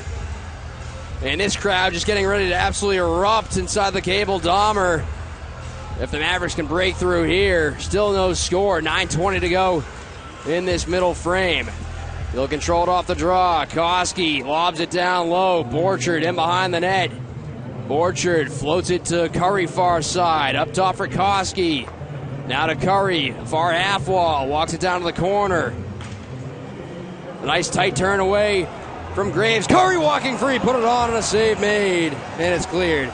Unbelievable individual effort there by Curry. Walks that puck from the corner into the center of the ice. So we get a whistle here. It's coming back inside the Mavericks zone. But either way, what a fantastic play by Curry on the power plays. Just in tight, he's able to lift the puck. And it almost looked like it hit Letherman in the mask, and that's incredibly hard to do. I think the net came off behind Jack LaFontaine, and that's why we got a defensive zone draw here for the Mavericks on the power play. Max Andreev will lean in against Craggs to take it. Still a minute 32 for the Mavericks to work with on the Independence Utilities power play. Anderson will just play it back to his own line for Prapavezis, and he'll drill it all the way down the ice. Mavericks coming in ranked 6th in the playoffs on the power play. Koski, he'll leave it for Andreev in his own zone. Andreev now to Curry on left wing. Knocked down by Anderson. A nice play there. He'll clear it all the way down the ice. LaFontaine all the way out towards the corner to play it. About a minute to go here on the Mavericks power play. 8:20 to go second period. Still no score here in an intense game 4. Andreev across, out of the reach of Borchard, but right to McKenna. McKenna with Koski loaded up, picked off by Craggs. And now Craggs, he'll move it off to Anderson on right wing. Anderson trying to step past Curry. Anderson pulls up, threw it in front. Comes right back to Anderson near circle. Anderson surveys, and he'll loft it back inside his own zone just to kill more time. Graves will clear it all the way down the ice. 25 seconds to go now on the Mavericks power play. Haven't quite been able to get the setup they've been looking for. Had some great zone time on the power play back in the first period. Here's Cotton. High slot now for Jones. On across, Jeremko walks in, and that one tipped out of play by McCord as Jeremko was trying to set up Nolan Walker on the cross-seam pass. Well, we had a pretty good angle at that pass, Joe. It looked like Nolan Walker was absolutely wide open right there for the tip, but just a nice little redeflect that goes up and out of play. But This second unit here for the Mavericks power play has gotten a number of nice chances. Just 7 seconds remaining, though. We'll see if they're able to get a nice offensive zone draw win here and maybe get one more chance before the man advantage expires. 7 seconds left before Wilms will step out of the box for Toledo. Cotton up with it, back to the line. Here's Jones on across. DeLang was McPherson. He'll sweep it down low. Turning with it there was Jaremko. Had to roll off his stick. Here comes Brabavezis chugging up ice on the right wing. He'll shovel it in. LaFontaine out to play it. Jones steers up the near boards. Away with it is Jaremko as he'll exit the zone. And now loose puck picked up by Keenan right in front of the Mavericks bench. Inside 7 minutes to go here in the second period of Game 4. Still looking for our first goal. Walleye hit a couple posts here tonight. Jack LaFontaine has made a number of 10-bell saves as well. Schoomber will try and deflect that, but they say he did not get a piece, and so this will be icing here on the Mavericks with 6:42 to play in the second. It's been a little bit of a strange game in terms of what we saw out of this series so far. Two incredibly high-powered offenses, but defense wins championships. I know it's an old cliche saying, but both these teams, they've got some great defenders. Right now, that's what their main focal point is limiting each other's offensive output. So far in this Game 4, everyone's done a pretty nice job of it. Hopefully things will start to open up here soon for the Mavericks. Nolan Sullivan on the draw, won by the Walleye. McCallion delays. He'll stash one back in deep. Hawkins waiting for it. Taps it down low to Gilmore. Gilmore nearly overskated it. Now he's pestered by McPherson. Doucette. And now Gilmore wraps it up to the point. Anderson hands it off to Hawkins. Towards the net. Blocker down. Loose puck. They jam at it. Still no whistle. Now it's finally blown as LaFontaine able to cover it. And now we got Nolan Sullivan mucking it up there in the crease along with a couple of the Walleye players. 6:21 to go, second period. A little bit of a flurry there. You could see the scramble right in front of Jack LaFontaine. At one point we could see the puck just sitting there in front of him. And then, it's going to be a mad clash in front of the net whenever something like that happens. Love to see Nolan Sullivan getting in there on the action, sticking up for his goaltender, playing that strong brand of defensive hockey that we were hoping to see out of him coming out of college. But once again, nice job by Jack LaFontaine just tracking this pinballing puck. Able to get on top of it, able to get a line change here. Yeah, Nolan Sullivan there playing with a couple of his former University of Nebraska-Omaha teammates, Ryan Jones and Nate Konepke. Sullivan played 3 years there with Konepke and 1 year with Jones. And he's been a great add to this Mavericks roster, like you mentioned, Sean, coming right off the UNO team here this spring. Here's Hawkins trying to move it down the boards, bothered there by Walker, and now the puck all the way back into the Toledo end. As we move towards 6 minutes to play here in the second period. Marc-Olivier Duquette being watched closely there by Gilmore. Picked off now by Hawkins at center ice. Quick re-entry right wing. He'll fling it behind the net. Battling there was Duquette along with Gilmore. Works it free. Doucette giving chase, but McLaughlin beats him to the puck. McLaughlin, great job to bounce off that hit from Doucette. How many times have we seen that from McLaughlin and just be able to execute clean breakouts? And this one barely enough for icing. They do call it. Icing on the Mavericks with 5:40 to go in the second. Does look like Jake McLaughlin, like you mentioned, Joe, playing some really nice hockey, shaking contact in the defensive zone, moving the puck up ice. We've seen him try to get involved offensively a couple times as well. And we talked about you need X factors, and so many of those guys are providing, and it's so great to see Jake McLaughlin really take his offensive game to a new level while maintaining just this steady defensive play that we've gotten so used to seeing out of him. Yeah, goals in 2 of his last 3 games from McLaughlin. He was tied for second in the entire ECHL as a +30 during the regular season, playing in his 25th career ECHL playoff game here tonight. Won a Kelly Cup with the Everblades 2 years ago. This one's wedged out by Marc-Olivier Duquette. Another great offseason pickup for the Mavericks. Here's Craggs giving chase, able to sidestep Duquette. Loose puck out in front, and LaFontaine able to gobble it up on a good chance there in tight. Both Craggs and Cruz were in the vicinity for Toledo. Man, I really have no idea how Jack LaFontaine was able to fight through and make this save. Did a fantastic job staying square to this opportunity, and hopefully we won't have to see him make saves of that caliber coming out of this media timeout. We'll be right back after this. Day one, Kansas City took me in. They didn't know who I was. They didn't know what we could become. Still, they took a chance, and so did Community America. They invested in me and the entire community. Invest in what you believe in with who you believe in. Because it's not just where you put your money, it's where your money puts you. Member-owned, open to all, Community America Credit Union, invested in you.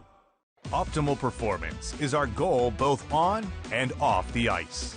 KCOA is your home for orthopedic care in Kansas City. We have the experts and access to get you the care you need. With over 60 providers and 8 locations across the metro, we've got the Mavs and your family covered. KCOA is proud to be the official sports medicine provider of the Mavs. Let us be your family's partner in orthopedic care.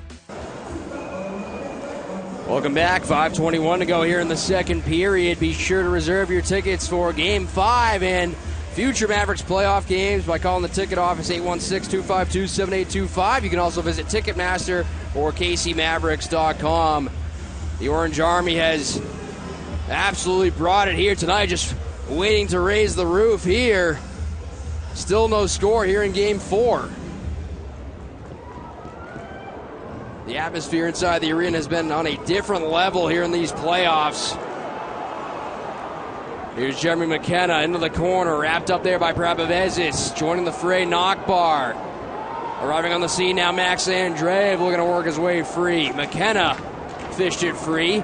Trying to keep it alive there was Konepke. It's banked back out by the Walleye. Jones will take it at his own blue line.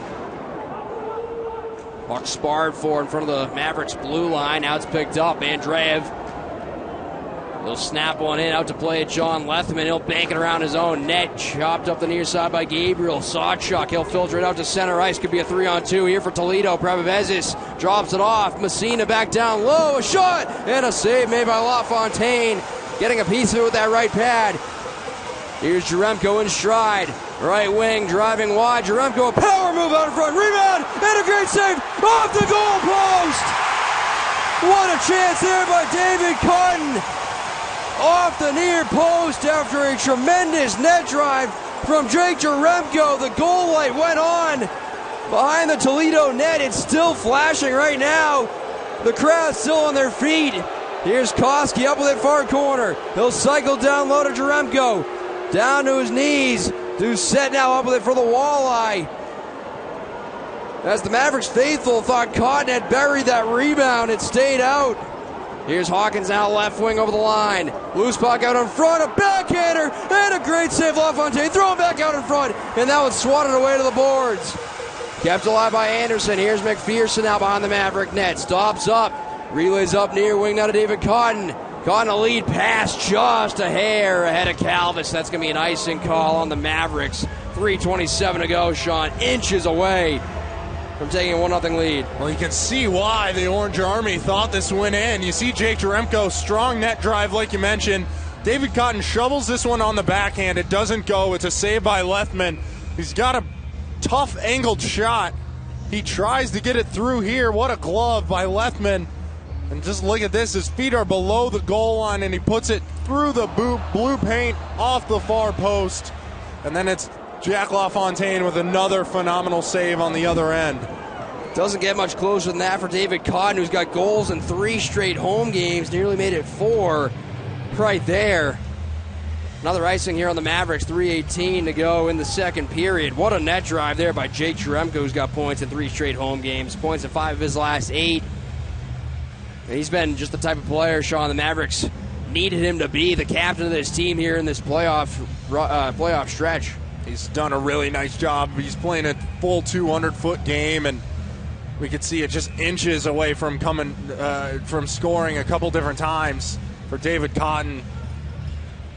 Here's Cruz. He'll take it in past Calvis. Now behind the net. Spun one out in front. Loose puck. And a save. LaFontaine. A dandy at that. And he'll sprawl to cover the rebound. 3:09 to play.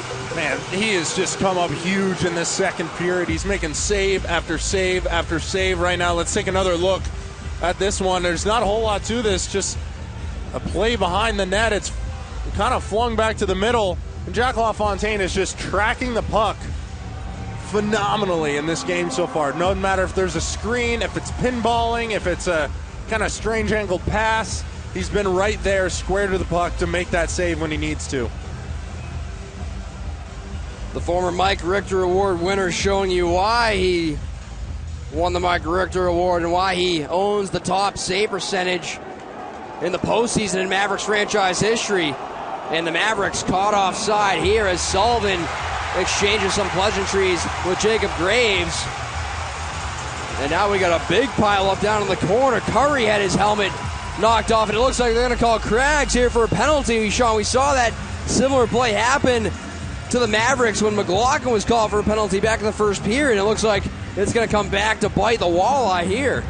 Yeah, looks like Craggs going. I don't know if anyone else is going to be going with him, but like you mentioned, we saw a pretty similar situation as Nolan Sullivan just gets caught offside, just barely going into the zone. He gets run into the wall by Graves there, and then it's just a scramble to defend your teammates. You see Craggs jump in, and then it's Curry. All these guys are going back and forth. It does not look like there's anyone else joining Craggs, so it will be a power play for this Mavericks team. Minor penalty, roughing. That second unit coming out onto the ice here for the Mavericks. They've had a number of nice chances in this game. And the Orange Army rocking inside the Cable Dahmer now. We'd love to see everyone sticking up for one another. You saw some defensemen launch into this situation as well. So the draw's going to come outside of the zone. So a little bit of a bad break here for the Mavericks. But either way, man advantage time coming to end this second period. What a chance in this building, absolutely rocking, like you mentioned, Sean. And so a roughing call against Sam Craggs as he'll get the gate for the next 2 minutes. Third penalty of the night for the Walleye. Mavericks on the Independence Utilities power play. Here's Cotton behind the net. He'll float it for McPherson. McPherson back down low to Cotton behind the cage. Up top, and that one jumps the stick of Jaremko, and it's back inside the KC end with 2.5 to go in the second. 30 seconds gone on the Mavericks' third power play of the night. So Sam Craggs called for roughing. Similar call we saw against Jake McLaughlin back in the first period. Here's Jaremko delays. He'll take it down to the corner. Surveys the scene. Banks it up top now for Jones. Let's go Mavericks. The chant here inside the Cable Dahmer. Here's a shot right on rebound. And a big save, Leatherman. And he will cover it after David Cotton was absolutely mauled at the top of the crease there, looked like. David Cotton with a nice number, a couple opportunities, a foot away from Leatherman once again. It's a shot from McPherson, and ow! McCourt comes in here with a stiff cross-check right to the back of David Cotton and looks to get a piece of the head as well with that glove. He's going to need some attention on the bench. This one hurt looking at it on a replay. It's McCourt probably lucky to not be in the box right now, as he definitely made some contact to the head of David Cotton and straightened the numbers as well. Cotton had no ability to prepare for that. McCourt certainly a guy on Toledo that likes to walk the line. You may even say walks past the line. Here's a shot from a tough angle by Curry, denied by Leatherman. McKenna. Koski back to McKenna, dusts it off. He'll walk down to the corner, back up top for Koski. Serves it to McKenna near circle. 55 to go on the Mavericks power play. Across the seam, that one deflected over the stick of Curry. Good hustle to keep it in. Hacks it to the near corner. McKenna jumps on a loose puck. Bothered there by Anderson. Bumped down, but works it free. Borcher giving chase. A good stick lift by Prebevezis. Golfed at by Cruz and all the way out of the zone. 35 to go on the Mavericks power play. First unit out there. Andreev winds it up. Hands it off to Patrick Curry, and this one's pitchforked the length of the ice by Wilms. LaFontaine will steer it back behind his own net for Cole Koski, who's got 7 points in the playoffs. Been a dynamic player running this first power play unit.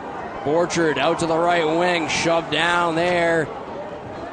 by Doucette, and the puck knuckles all the way back down towards LaFontaine. Penalty up to Craggs. Under a minute to go here in the second. McLaughlin smoked out there hard in front of the penalty box by Keenan. Keenan gets it back. Headmans it to center ice on the turning stick of Wilms. And now Sawchuk cruising in his shot, and that one ramps up out of play off the stick of Jake McLaughlin. 44.1 to go here in the middle stanza. Love the offensive pressure by the Mavericks right now coming out of this power play. They've done a really nice job of getting quality chances. They just unfortunately haven't been able to bury any of them. Lethman and Jack LaFontaine, this one proving to be a goaltender battle right now. Neither of them giving an inch, as both these teams and really their defenses have done a nice job to limit the quantity, but when they do break through, they're usually a nice high danger chance. Face-off will be to the glove side of Jack LaFontaine. Latter stages here of the second period. Shots 19-17 for the Walleye. Doucette walks free. Waffle boarded off to the corner by LaFontaine. Prapavezis back to Doucette at the left point. Filters it for Hawkins. Back out in front. Turned aside by the paddle of LaFontaine. Mavericks looking to dig it out. David caught under pressure. Able to work it free for Nolan Sullivan at center. His work back across now for Hawkins. He'll launch him down the ice. Out to play was LaFontaine to steer to the corner. And now loose puck to Jaremko, but just couldn't get there in time. McCord able to take it away for Toledo. With 8 seconds to go, Gabriel will take it back behind his own net. Sullivan applying some pressure, and the horn will sound to end period number 2. We got ourselves an absolute dogfight here. Scoreless after 40 minutes. Shots 21-17 for Toledo. It's been a very feisty game here as well, with 12 combined penalty minutes, but a lot of rough stuff that hasn't been called, rightfully so. Some of it, at least. The refs letting the boys play here in this hotly contested Game 4. When tied after 2 periods of play in the playoffs, Mavericks are 1-0. The Walleye 3-1 when tied after 2. It's been a really nice job by this Mavericks defense to really limit some of the chances that the Walleye have been able to get, especially when you compare the first 3 games of this series. But like you mentioned, Joe, an absolute dogfight right now, and it just feels like it's a battle between Lethman and LaFontaine. Who's going to be the first goaltender to let one past him? That could absolutely be the difference maker in this game. No score here after 40 minutes. We're going to take a quick break here. On the other side, we'll hear from Mavericks GM and head coach Tad O'Hara, who we caught up with after the morning skate earlier today. It's the Mavericks nothing and the Walleye nothing after 2 here in Game 4. You're watching and listening to Mavericks Hockey on Flow Sports and the Mavericks Hockey Network.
All right, Coach, solid few games for you guys in Toledo. You took 2 out of 3, put yourselves in a great spot here coming back home with potentially the next 4 being on home ice. Are you happy with the way things went, especially with some of the adversity and injuries you guys had to deal with?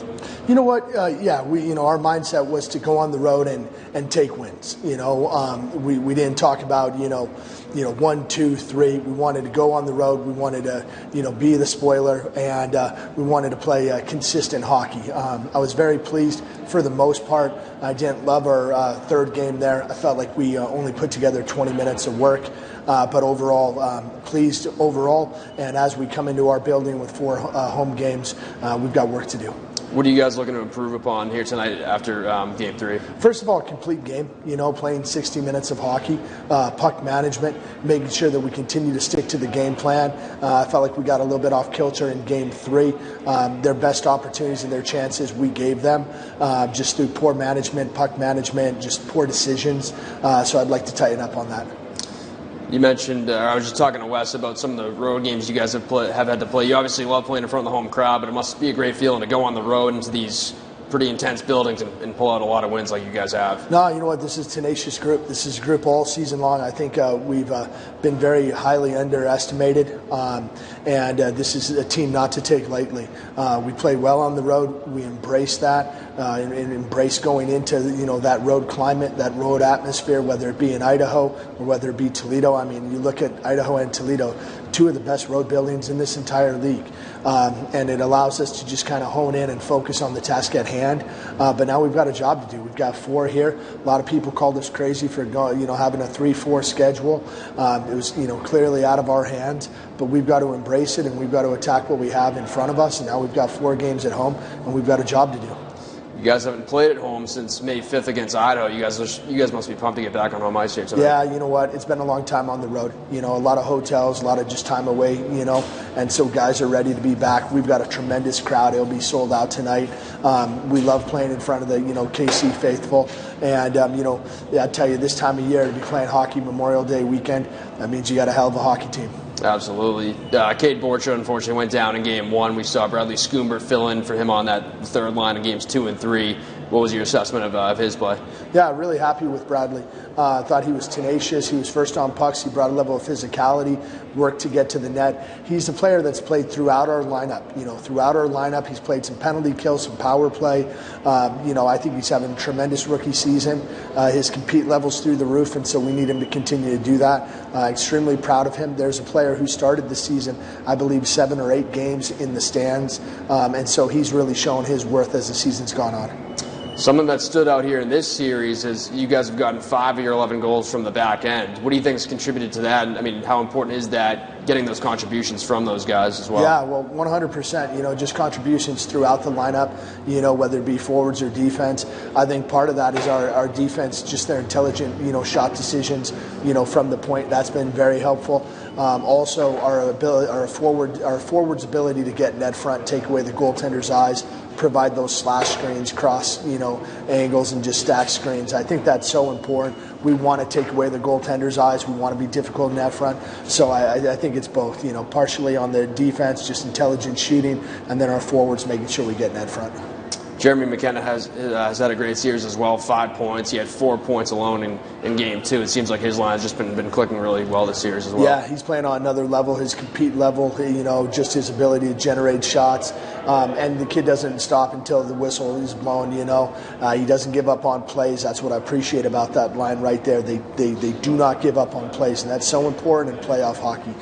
Listen, Jeremy is a gamer. He's a gamer, and he's brought his best game, to this series and on. Really proud of him. All right, well, thanks a lot, Coach. Should be a great game tonight. Good luck. Thank you very much.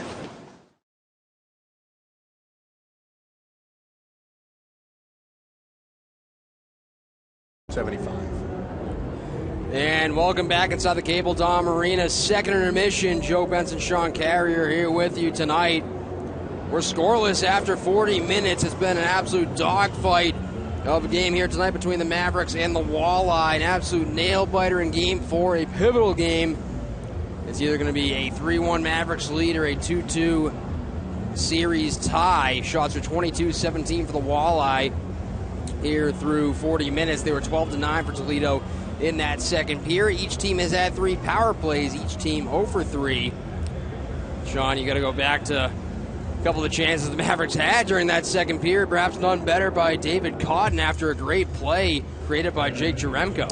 Yeah, Jake Jaremko has a hard net drive. He's able to shake his defenseman, just unable to beat Lethman, and the puck is sitting there about a foot away from the crease, just waiting to be shot. And David Cotton gets in there. He's the first one to that puck. He shoots it, and Lethman comes up with a fantastic glove save. It goes just trickling to his left, right below the goal line. David Cotton, I don't think he realized how much time he has. He goes, retrieves that puck once again, shoots it from a little bit of a tougher angle than I'm sure he would have wanted to, and he hits that far side post, and it ricochets away from the crease. So it's a game of inches right now. We've seen the Walleye hit some posts as well, and that the margin of error is just so slim in this series. It has been all 4 games up until this point, and it's making for some incredibly fun hockey to watch. But normally when you see a 0-0 on the scoreboards, you wouldn't expect a game to be this entertaining. But there's been a lot of strong offensive plays, and it's usually met with some even better defensive plays. So right now it's proving to be a stalemate. You certainly hope that Jack LaFontaine can hold out, because I think he was the best player for the Mavericks in that second period. Absolutely tremendous. A lot of good looks by the Walleye in tight around the crease. They hit a post in that period as well. Perhaps their best chance came from Chase Grezik there after his initial shot got deflected. Hit that near post. LaFontaine then able to keep it out. We saw a couple sprawling saves by LaFontaine, a couple instances where he had to reach behind him and able to keep that puck from crossing the goal line. We just heard from Mavericks head coach and GM Tad O'Had, talked about how stoked the guys were to get back out on the ice tonight here in front of the home crowd, and they've been absolutely tremendous, just waiting for something to cheer about. I think half, maybe 3/4 of them thought that puck went in the net, Sean. Maybe all of them. The goal judge as well. I mean, he flashed the red light there behind the Toledo net on that post that David Cotton hit. These guys are just absolutely waiting to erupt. Yeah, it's been a very rowdy crowd here, and it's just absolutely wonderful to see. This Mavericks team has had to battle through a lot of road games, and it's not common for the best team in the ECHL, the Brabham Cup winners of the regular season, to have to play 6 straight road games, spend 3 weeks not playing a game on home ice. But this Mavericks crowd, they've been patient, they've been waiting, they've had this day circled on their calendars for quite a while now, and it's just been a fantastic night inside the building. From the moment we walked in here today and the doors opened up and they started flooding in, you could feel the electricity in the building. And you mentioned it, Joe, just waiting for that one goal. They just desperately want to see that puck cross the line, that red light to go off for real, and they're going to absolutely explode and maybe pop the top of this building off. But they've been a great crowd. We're incredibly happy to have them. Certainly hoping to see them once again tomorrow night and on Monday if necessary. Hopefully won't have to see them on Monday if the Mavericks are able to take this game and tomorrow night as well. But either way, it's just been a fantastic crowd. Thank you so much for everyone coming out and for everyone watching along on YouTube today. There's about 275 of you right now. Appreciate you tuning in. If you're not part of our regular Flow Sports audience, welcome. It's been a fantastic year. We're certainly happy to have you guys as well, and just this time of year is incredibly exciting, and certainly hoping for some success here coming for the Mavericks in the third period.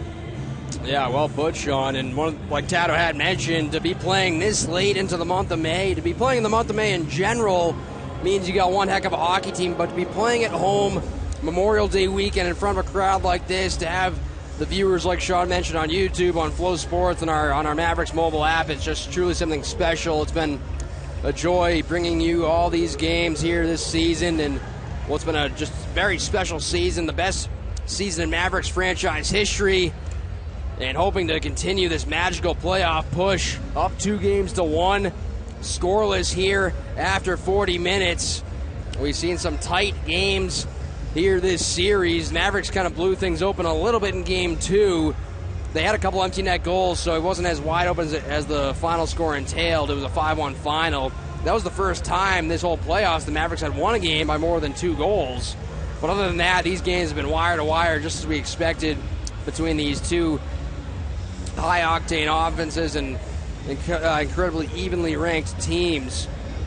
And one of the things we talked to Tato had about there earlier today, as you heard during the intermission, was he felt they did a lot of good things as well in Game 3, but it wasn't as much of a 60-minute effort that they wanted to have, and so that's something that they're certainly looking to build upon here tonight. But this Toledo team, they've certainly brought their best in the on the road here in Game 4.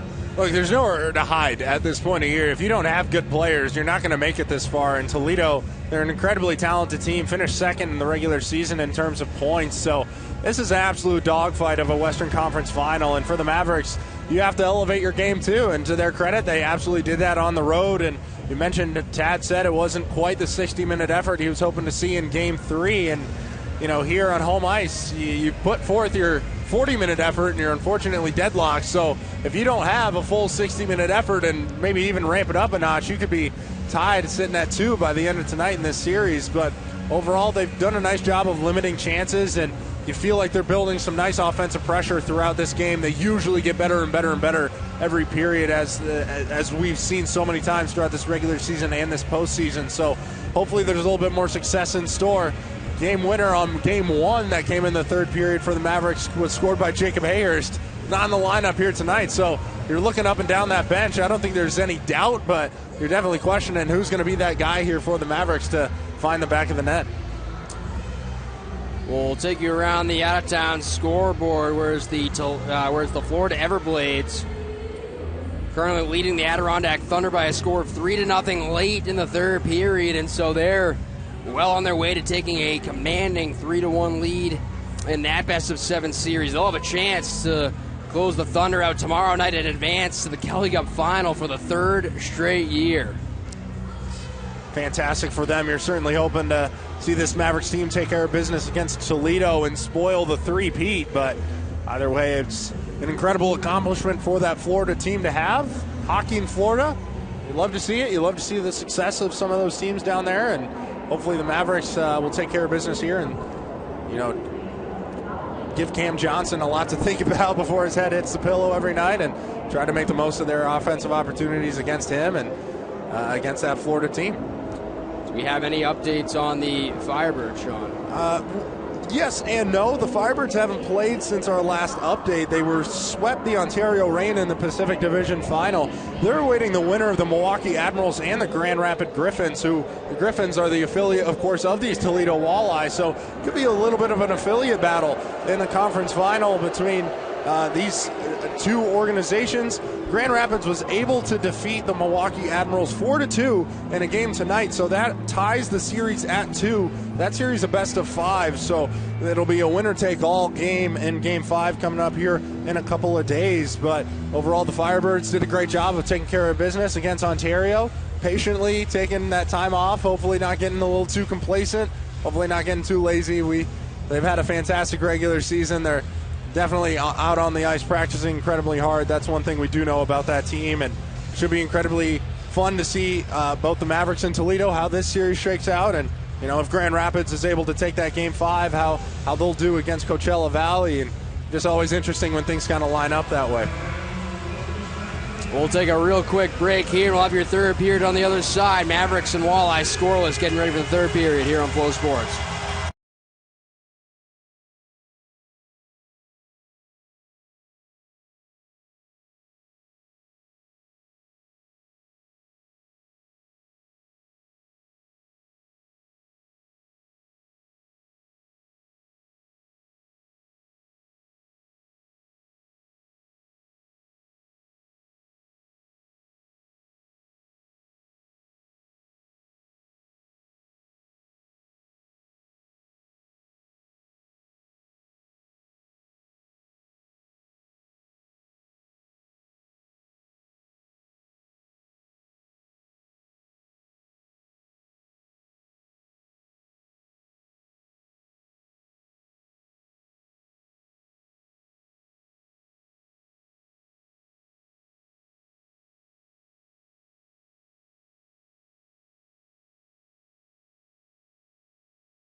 And welcome back as we get you set for period number 3. It's an absolute barn burner here inside the Cable Dahmer Arena. We're scoreless as we get ready to begin period number 3. Shots 22-17 for the Walleye.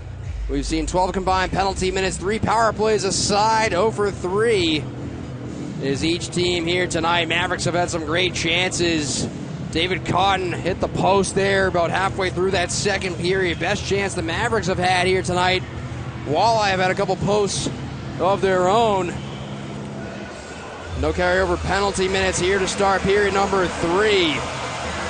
It'll be Nolan Walker, Cade Borchard, Patrick Curry with Nate Konepke and Ryan Jones to start this third period. Mavericks will go from left to right across your screen, across your radio. Puck is down, third period underway.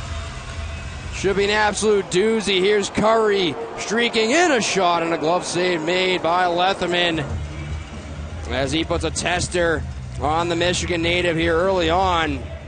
Patrick Curry, who's been averaging 1.33 points per game in the playoffs.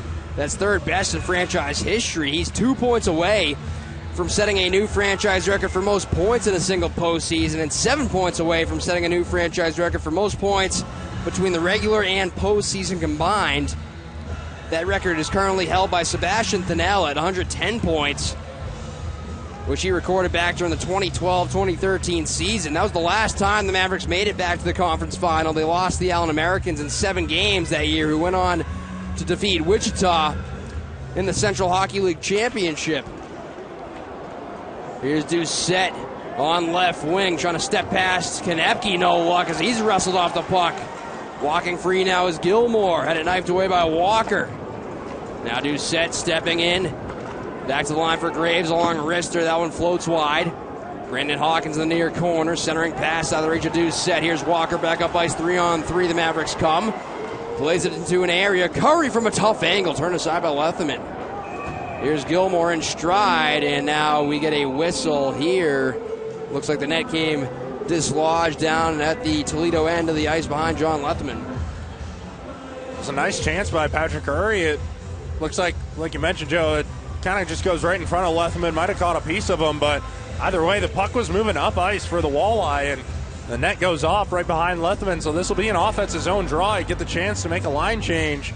Ain't nothing wrong with getting an opportunity like that, as a little bit of work still being done on the net right now. But either way, Patrick Curry, 4 shots on goal so far in this game, has just had a shooter's mentality, and that's the type of guy you want to see it from. Sometimes you need your best players to be selfish at this time of year. Patrick Curry has earned that right to his teammates to command the puck being on his stick. He's done a fantastic job dishing it as well in certain opportunities, but overall he's been that guy for the Mavericks for such a long time, and you'd love to see him maximizing his output here in the playoffs. Right off the draw, McKenna's shot fired it wide. And now Schoonberg to hunt down a loose puck. Down low to McKenna. Off the half wall. Back to Schoonberg. Takes it into the corner. Twisting and turning against Gabriel. Looking to slip free. Schoonberg threw it across to McLaughlin. Towards the net. Knocked down in front. Comes right back to Schoonberg. And he punched it wide. After that had been knocked down, and it came right back to Bradley Schoonberg. This one rides the dasher back into the Maverick zone near corner. Minute 15 gone here in period number 3. Still no score in game 4. Mavericks trying to put a stranglehold and take a 3-1 lead in the series. The Walleye trying to tie this series up at 2. Lead pass rink wide now to McKenna right wing. Had it roll off his stick, and now Prabavezis will move it off to center ice. Cruz pulls up inside the line, looking for a trailer. Fed it across, and a good stick lift there by Jaremko on McCallion. Puck knuckles back to the blue line, sent down ice errantly by Wilms. Letherman will come out to play it. Banked up the near glass, held it momentarily. Actually, it came out. It looked like Calvis may have kept it in momentarily. But they whistle the Mavericks for offside. 18-11 to go here in the third. Yeah, a little bit of a strange situation where it looked like Cruz went for a line change, and one of the Walleye played it back for him, and he wasn't there and had committed to going off the ice. And thankfully, Letherman was, for the Walleye, Letherman was able to go make a play on the puck, but it almost sat outside the trapezoid, allowing David Cotton to be that first man to the puck. Battle for it here right in front of the penalty box. Calvish able to jar it free. Play it back for Justin McPherson, who played 5 playoff games at St. Mary's this year before coming over to the Mavericks. Jaremko, body down to the ice there by McCallion. Here's Wilms through center ice. Cross ice it comes for Anderson. Back up ice come the Mavericks. Here's Koski. Could be a jailbreak. Koski for a circle, and that one fought off by Letherman. Jaremko threw him back out in front. He had Cotton parked alone out in front. Here's Wilms Motoring back up ice on left wing. Draw pass to Anderson. Delays. With it, a shot. He put it wide on the stick side of LaFontaine. End to end they go here inside the Cable Dom Arena, as each side will issue a line change here, getting some fresh legs on the ice. Nearly 3 minutes gone in the third period. This one deflected in by Nockbar. Max Andreev giving chase. Swept up the far side, held by Konepke along wrister, and that one kicked just wide. Sullivan will jump on a loose puck. Spun around by Doucette, and the Walleye able to exit the zone. Here's Hawkins in front of the benches. Sticked away by Konepke. Doucette, high slot. Pressure from behind by Sullivan. Jabbed in further by Graves. Good body there by Konepke. He's able to fend off a check of Doucette and walk out through center ice. Here's Sullivan on the move. Now to Andreev, right wing. Andreev delays. Walking in. Had to roll off his stick. And it's played back out by the Walleye. You can sense the pressure building from the Mavericks. Collision at center ice. Here's McCourt to the high slot. A great play by Curry. Curry on the race back through center. Pulls up on the right wing. Curry looking for trailers. Plays it across for Borchard. Couldn't pull the triggers. It rolled off his stick. Away comes Craggs for Toledo, navigating into the zone left wing, and a great back check there by Cade Borchard to lift his stick. Krapavezis trying to jam it down the boards, but sealed off there by Cade Borchard. Craggs in there as well, and Borchard able to dig it out to center. Just past 4 minutes played in an incredibly intense third period. Still awaiting our first goal. And that next goal will be absolutely crucial in this one. You just get the feeling. Here's Borchard. Lead pass to Nolan Walker. Sticked away there by Krapavezis right inside the blue line. Krapavezis curls back to pick this up. And now he'll swing it across to his partner, Grant Gabriel. Bradley Schoonberg stepping on the ice as Borchard and Walker exit. Replaced by Andreev and McKenna. McKenna with a 5-point series against Toledo. Bouncing puck, McKenna trying to settle it down, but it was knocked away by Anderson, and now McPherson back inside his own line. He'll dish it across for Calvis.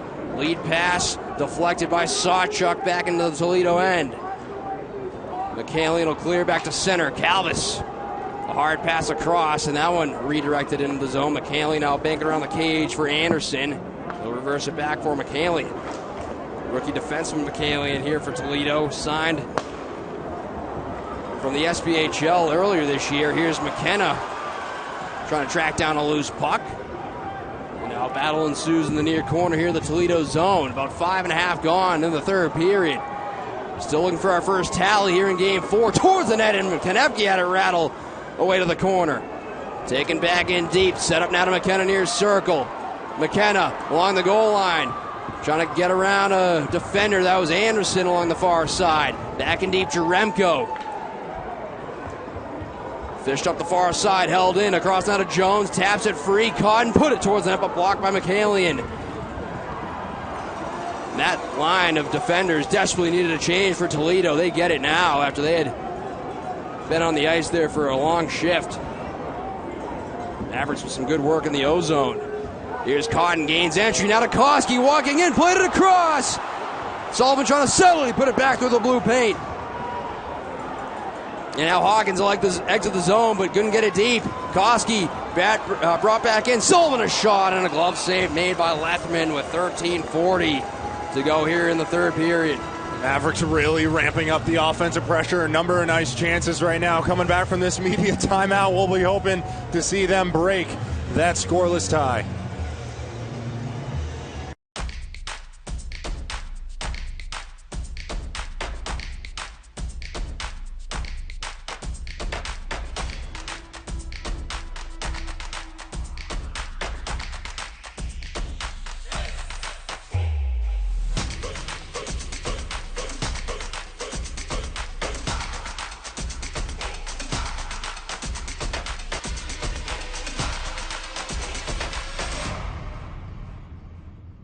Optimal performance is our goal both on and off the ice.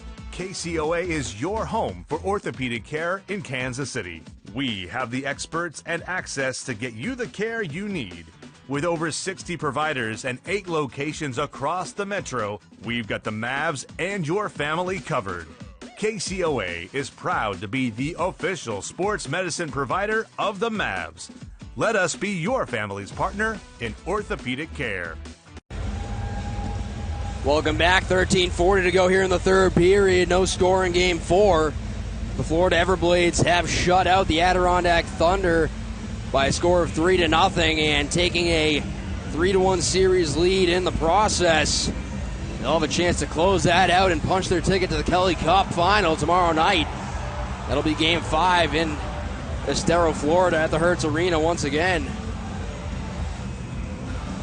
Florida won Game 1 of that series. Adirondack shut the Everblades out 2-0 in Game 2. And now back-to-back shutouts for the Everblades. They beat Adirondack 4-0 on Wednesday in Game 3. They beat them 3-0 in Game 4 here tonight. Will we see a shutout here tonight at the Cable Dahmer? Still looking for our first goal. Here's Andreev. Navigates out to the deep slot. Andreev gets topside. A shot blocked away by Graves, and it comes right to Cruz. Back come the Walleye 3-on-3. 13:15 to go in the third. Soft wrister towards the net. Easily stopped by LaFontaine.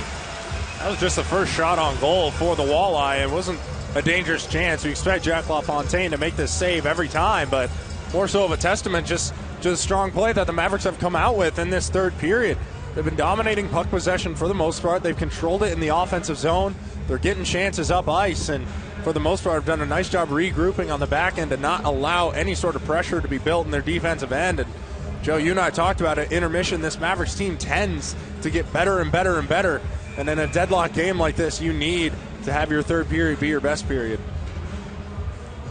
Absolutely. The Mavericks were the best third period team by far during the regular season. They've outscored the Walleye 5-0 in the third period in this series, so they've been dominant in the third in this series as well.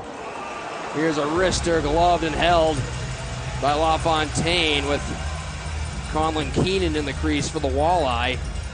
Quickly ushered out by Justin McPherson. Justin McPherson having himself a game as well. Hasn't played every game in this series, but when he's played 3 of them, I think, and he's just looked good in all of his outings. He has a number of shots. He's being inserted on both the PK and the power play here tonight. Just so much in store for this young man, and hopefully it'll involve a Kelly Cup here in this postseason run. Yeah, you love to see that physicality as well from the youngster in McPherson. Dropping the gloves against Wilms in Game 3 earlier this week on Monday. 7 minutes gone here in the third period. No score in Game 4. Let's go Mavericks, the chant here inside a sold-out Cable Dahmer Arena. There's Patrick Curry.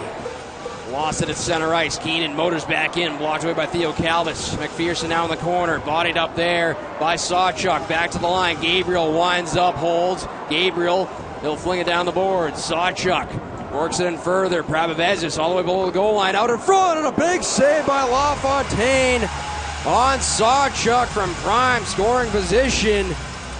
We've seen Sawchuk find the back of the net a couple times here in this series. Yeah, it feels like 3 or 4 times he's scored from almost that exact position on the ice.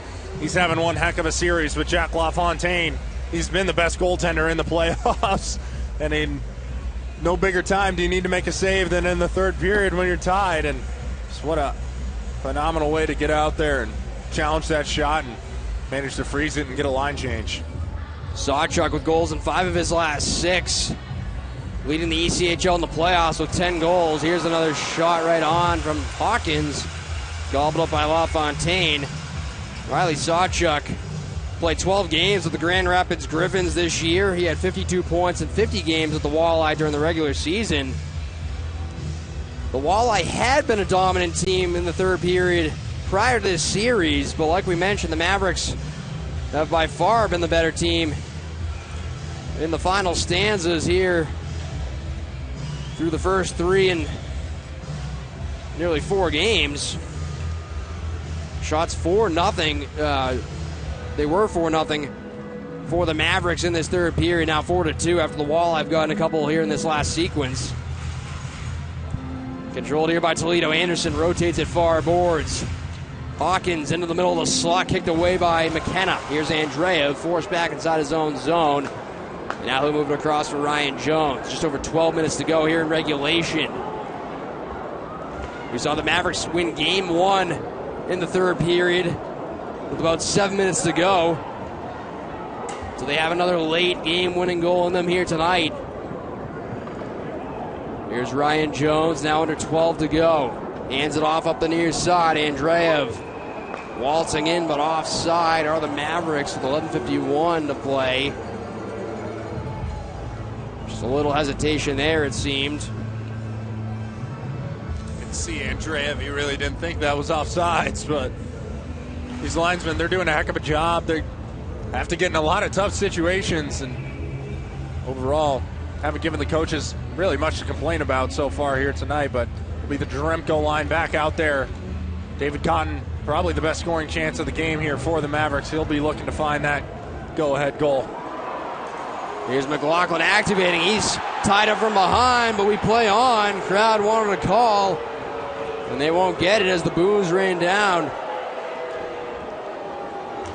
Jay Jaremko will steer one back in, Letherman out to play it. He was the ECHL goalie of the year last year during the regular season. This one's pitchforked high back to the KC line. The Orange Army voicing their displeasure for the officiating crew here. Here's Jaremko waltzing in right side, caught to give chase. Battling there with McCourt. Raked up the near side, held in now by Calvis, floats it towards the net, glove down, but not controlled by Cotton, and the puck wedged back out. Hacked along there by Grezik. Charging in now is Wilms. He's met in the corner by McPherson. Wilms up with it, rammed there by Cotton. And now here's Keenan, takes around the net, trying to get topside on McPherson in the slot, and that one caught the glass behind the cage. Grabavezis will keep it alive. He'll trickle it down low, spinning off a check was McPherson out in front, and now stepping back on with it is Nolan Sullivan. On his horse on the right wing through center ice. He'll give chase, locks up there with Grabavezis along the end boards. Loose puck out in front, swept towards the net by Knockbar, but played out of harm's way by the Walleye. Here's Wilms. He'll bounce into the far corner. Wholesale change here for Toledo, approaching the halfway point here of the third period. We're still scoreless in game 4. An absolute tremendous pace and atmosphere here inside the Cable Dahmer Arena tonight. Kicking off this Memorial Day weekend. Icing here on the Mavericks, and fans, you do not want to miss a moment of this action. Be sure to reserve your tickets for upcoming playoff games by calling the lovely KC Mavericks ticket office at 816-252-7825 or by visiting Ticketmaster or by visiting kcmavericks.com. 10:03 to go here in this third period.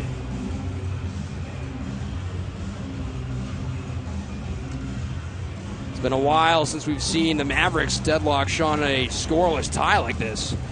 Really, it does feel like it's last time I can remember they've been held off of the score sheet as Jeremy McKenna just comfortable going for another quick icing, give everyone a little minute to breathe here. But last time I can remember was that series against Idaho here on home ice. And that was early December, so either way, it's been a long time since the Mavericks have been held scoreless for this long during a game, but it's this time of year, you're going to see this level of intensity. That was back on Star Wars night, where they lost 1-0 to the Steelheads. Jack LaFontaine with the easy glove save. We'll step aside, 9:54 to go in the third. Mavericks and Walleye scoreless in game 4. You're watching and listening to Mavericks Hockey on Flow Sports and the Mavericks Hockey Network. Day 1, Kansas City took me in. They didn't know who I was. They didn't know what we could become. Still, they took a chance, and so did Community America. They invested in me and the entire community. Invest in what you believe in with who you believe in. Because it's not just where you put your money, it's where your money puts you.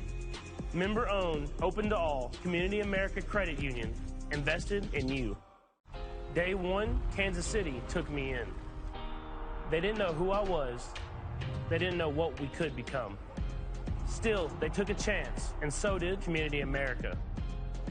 They invested in me and the entire community. Invest in what you believe in with who you believe in. Because it's not just where you put your money, it's where your money puts you. Member-owned, open to all, Community America Credit Union, invested in you. Welcome back. 9:54 to go here in the third period in Game 4 between the Mavericks and Walleye. Mavericks with a 2-1 series lead. And you get the sense that this next goal is going to be absolutely monumental for who's ever able to find the back of the net. Jones will clear it up the far side. Taken back by the Walleye. Here's Gilmore jumping in on left wing. Back and behind the net now, Konepke to pick it up. Konepke relays up the far side for Patrick Curry, who's leading the Mavericks with 4 shots on goal here tonight. Here's Sullivan, high slaughter, wrister blocked away there by Gilmore. Curry, he'll steer it into the corner. Now Borchard giving chase. Anderson able to move it up the far boards, and now Walker will control for the Mavericks. Stretch pass down to Cade Borchard, right wing at center. Borchard spun around there by Craggs. Here's Walker moving in. Walker had Curry drifting towards the net front. Now to Borchard, a shot. Didn't get much on it. And then hops to the corner. McLaughlin pinching in to keep it in momentarily, but now here's Cruz back on it for the Walleye. Able to elbow it up the near side for Craggs. Craggs will toss one in wide. The net now LaFontaine will leave it there calmly for Marc-Olivier Duquette. 8:50 to go here in regulation. Duquette, he'll shovel it out. McCourt had it picked off. Here's Walker moving back in 1-on-2. Drops it from McKenna. McKenna towards the net. That one knocked down in front by Graves. And now McCourt back on it. They'll move it to center ice. Here's Cruz on the move. Crisscrossing there with Gressick. And the puck cleared to safety by Bradley Schoomber. This one's lofted high back into the zone by Prabavezis. Walleye in the midst of a line change. Here's McKenna. Able to slip it through. Andreev across now, and it's chopped in by McLaughlin. Let them in out to play it. As we approach 8 minutes to go in regulation, shots 26-21 for the Walleye. Andreev. So guide that one softly back in. Hard lead pass there to Wilms. Wilms on left wing now to Keenan. Jammed up against the corner boards by Jake Jaremko. Fish free by Theo Calvis. Now Calvis will stop it behind the net. Lost it there to Keenan. Calvis fighting to get it back. Sawchuk digs it free. Back to the line, but picked off by Koski on a good play. And now here's Cotton walking free with Calvis trailing him. Cotton tried to go through the legs, but defended effectively there by Grant Gabriel. And now Koski looking to win the race to a loose puck. He does. Koski threw one across. Picked up by Sawchuk. As he'll dart back in, winds up, and an easy glove save from long distance there by LaFontaine. They'll move it off to Jones, who's quickly pressured there by Messina. Walker will move it back down low to Jones. Far corner now for Calvis.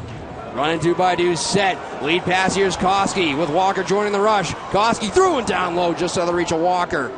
Walker up the near boards. And away come the Walleye as they navigate through center ice. Let's go Mavericks, the chant. Hawkins out in front, tipped, and they score. Matt Anderson jumping up on the play as he was fed by Brandon Hawkins. And the Walleye able to break the ice with 6:54 to go here in regulation and take a 1-0 lead. It feels like a heartbreaker, but fortunately there's still 7 minutes for the Mavericks to do something about this, and not a whole lot to this play. Just a nice tip by Anderson. You see Nate Konepke just got a bad body position, not able to really get into an area where he can tie up Anderson's stick, but like we mentioned, 7 minutes. You got to make some magic happen. You got to find a way to tie this game. Unfortunately, the Mavericks are 4-1 in the playoffs when allowing the first goal.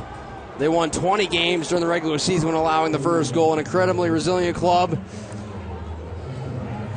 And they're forced to play from behind here with 6:40 to go in regulation. Loose puck here, a drive, and a big save. LaFontaine on Cruz. Mark that one down. Mavericks are known for having good response shifts as well, but it's the Walleye who follow up with another nice offensive opportunity. And Jack LaFontaine, like you mentioned, write that one down. It's another nice save. That could have been absolutely the nail in the coffin, but this Andreev line trying to have something else to say about it. And so it's Anderson, his second of the playoffs from Hawkins and Doucette at the 13:06 mark. Shots are now 6-4 for the Walleye here in the third period. After the Mavericks had a 4-0 shot advantage at one point. This one's launched down the ice. Icing here on the Mavericks as Schoonberg tried to sneak away pass to Jeremy McKenna. 6:28 to go here in regulation. Mavericks down 1-0 here in the game. Up 2-1 in the series. So clutch that they were able to win 2 out of 3 in Toledo. A tremendous effort for the Mavericks on the road in the playoffs. They won 5 straight road games between the road trip to Idaho and then Toledo. Unfortunately being edged in Game 3 earlier this week in Toledo. But they still put themselves in a great position. And still in a good spot, even if Toledo is able to escape with the win here tonight with this rest of this series being played here on home ice. Here's Andreev, try to filter it through. McKenna, right circle shot and a save, Letherman. As McKenna had a strong bid there from the right circle, but denied by the Michigan native. It's a nice job to get up ice and create this opportunity for yourself. And maybe that's just one more chance that you got to get before you can be able to find that equalizer. Letherman, he's been that goaltender tonight. Jack LaFontaine, he's no slouch either, but just it's proving to be incredibly tough to get the puck by either one of these guys. Maybe you need that strong physical net front presence, and that's exactly what this Jaremko line brings, and they're out there now. Jaremko will lean in to try and win a crucial draw. It's controlled by the Walleye as Wilms won it back. Chopped at there by Sawchuk and out of the zone. Here's McPherson out fading back. He'll play it to Theo Calvis. He's got points in 2 of his last 3. Now David Cotton, lead pass. Koski tried to go skate to stick. Barrels in after it, and he finishes off Gabriel. And away come the Walleye. Could be a 3-on-2. Leading the charge is Wilms. Wilms pulls up, trying to drop it back. Now the Mavericks could have numbers up ice. It's a 3-on-1. Jailbreak for the Mavericks. Koski, high slot, gets it back, and a big save by Letherman. Koski centering pass. That one tip one. Rebound score!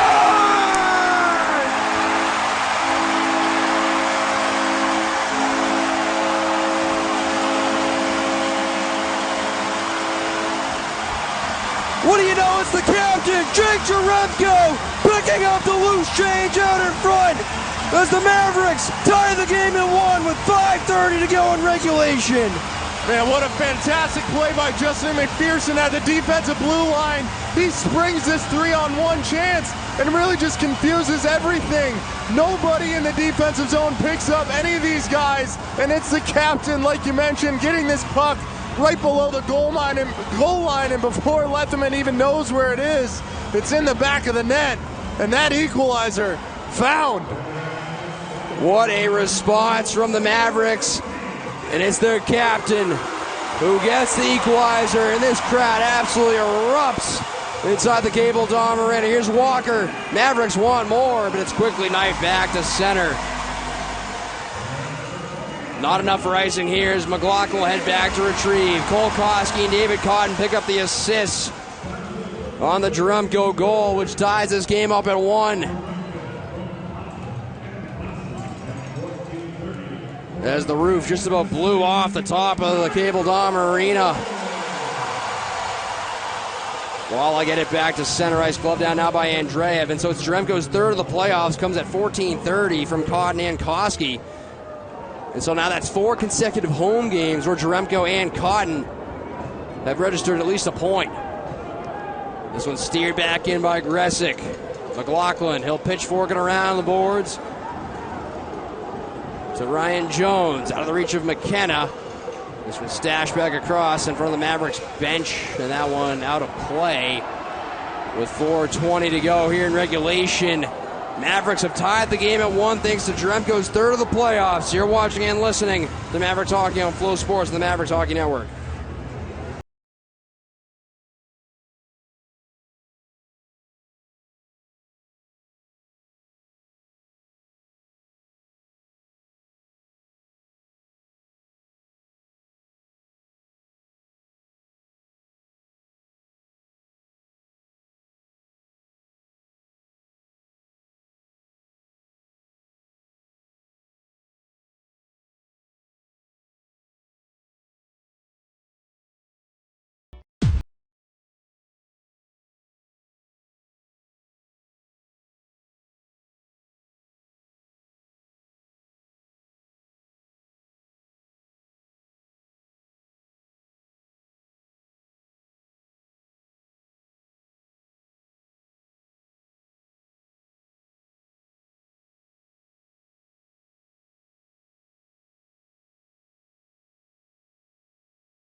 Face off right outside the Mavericks defensive blue line. 4:20 to go in regulation. Joe Benson, Sean Carey, absolutely thrilled you could be with us here tonight.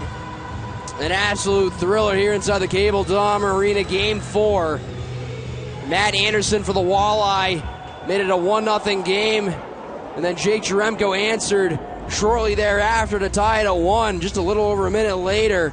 You could feel that coming, Sean. The 3-on-1 up ice, the great save on Koski, and then another good save on the centering pass there after the McPherson bid, and then Jeremko just right there, Johnny on the spot. I mean, you can only ask your goaltender to do so much, and like you just mentioned, Lethman turns aside 2 chances in a row that are pretty high danger, and can't ask him to make 3 saves like that, but just a fantastic job by the captain to really, it's a skilled play he makes to corral that puck on the side of the net. It was going towards the end wall, and able to put that in the back of the net before Lethman even realized where it was, but just once again we find ourselves tied here. 9th point of the playoffs for Jake Jeremko, who continues his absolute stellar campaign. Let's go Mavericks, the chant here as the Orange Army tries to will the Mavs to a go-ahead goal here late in the 3rd period. This one's cranked off the near glass, back out, glove down by Ryan Jones. They'll zip it tape to tape for Andreev, brought in though by Cruz. He'll lay it to the near corner. Giving Chase Craggs, he's wrapped up there by Jones, pulled free. Sawchuk on a cross now to Gabriel, top of the right circle.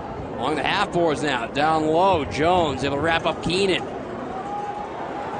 Eventually pulled free by Max Andreev. Looking over his options here as he navigates towards center ice, finds McKenna left wing. That line at the end of their shift as McKenna content to fling it in. Approaching 3 minutes to play in regulation, slowly through center ice, Prabhavezis will knuckle it back in. McLaughlin picks it up, angles it up the far boards. Walleye nearly caught with too many men. Carried back in by Anderson. A shot deflected out of play by McLaughlin. And this is the type of defensive intensity we've been talking about all series that you need in critical moments. This is a 3-on-2 opportunity after the quick line change by the Walleye. What does Jake McLaughlin do? He steps in front, makes a nice stick-to-stick play, and this puck sails up and into the net. Able to get a line change, able to get some fresh legs, regroup a little bit. This is smart, good plays to make, and Jake McLaughlin has been making a ton of them in critical moments on defense for the Mavericks. Now it's Nolan Sullivan to take this off defensive zone draw. He's able to win it back to Duquette. Steers up the far glass, but all the way down ice.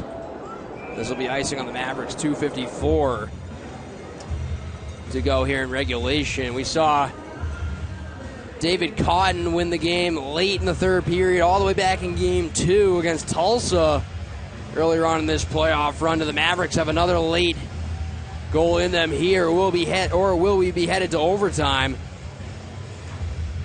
Toledo's played 3 overtime games these playoffs. 2 of those were in Game 1 of each of their first 2 series. It certainly looked like these teams were going to head to overtime in Game 1, but Jacob Hayhurst had other ideas there. Puck into the Mavericks bench, 2:44 to go here in regulation. Shots 29-26 for the Walleye. Don't mind maybe things slowing down a little bit here. And how about the 5-on-5 play? A lot of penalties back and forth through the first 40 minutes. And normally we love to see the Mavericks get on those man advantages, and normally they've been doing pretty good on the penalty kill, but really when they're at their best is when they can just put forth a solid 20 minutes of rotating all their guys in and making strong, clean hockey plays. Here's Curry on his horse. Up ice with Walker and McLaughlin. McLaughlin reached for it. Now the puck rolls into the corner. McCourt swings up the near boards. Serving was Hawkins. They'll stretch it across. Gilmore right wing. Pulls up. Watched by Duquette. Threw it in front. Out of the reach of Hawkins. Kept alive now by Doucette left wing. Picked up by Borchard. He'll start the rush. Filters it through to Curry on left wing. Now to Walker down the middle. Gliding in. Pulls up. Looking for a trailer. Oh, and he found Calvis. Just slipped under his stick. Back towards the net. And it pinballs back to the corner. And this one flicked out to center ice by McCourt. Some tired Walleye getting off the ice. Here's Borchard. He'll turn it back towards center now and get it onto the stick of Theo Calvis. He'll backpedal deep into his own end. Outlet pass through Andreev off his stick. Shot back in now by the Walleye. Messina giving chase. Calvis able to fend off the check. Now he's shouldered off there by Craggs. McKenna tips it free. Schoombert walking in, left circle, drops it off, and McPherson had it blocked out to center ice. On a good look there by Schoombert. Great to see McPherson continue to activate offensively. Here's McKenna cruising in, put it in front, just wide. And then he went careening into the net. Took it off its pegs. Looks like they're going to bring this face-off back out into the neutral zone. That's a strong drive by Jeremy McKenna. We've seen him do it a number of times, and it was just a little bit away from putting this inside the far side post on Lethman. Let's take another look at it. Didn't miss by a whole lot. You'd love to see that intensity. And for this Mavericks team, 1:16 remaining in regulation. And who's out there except the captain, the goal scorer, to take this draw? It's Jake Jaremko with David Cotton and Cole Koski. On the back end, it'll be McLaughlin and Jones. Will they be able to find that winner? It's a lot of playoff experience out there for the Mavericks right now. Jaremko and McLaughlin, they were both on that 2022 Florida Everblades Kelly Cup winning team. Ryan Jones, a guy who's had quite a bit of AHL playoff experience, put up some good numbers with the Syracuse Crunch the last few seasons. David Cotton, guy who won the Calder Cup 2 years ago with the Chicago Wolves, that's another guy. Cole Koski, of course, one of the key returners on this year's roster. That line's been absolutely dominant in the playoffs. High lift off the glass back into the KC end, approaching a minute to play here in regulation.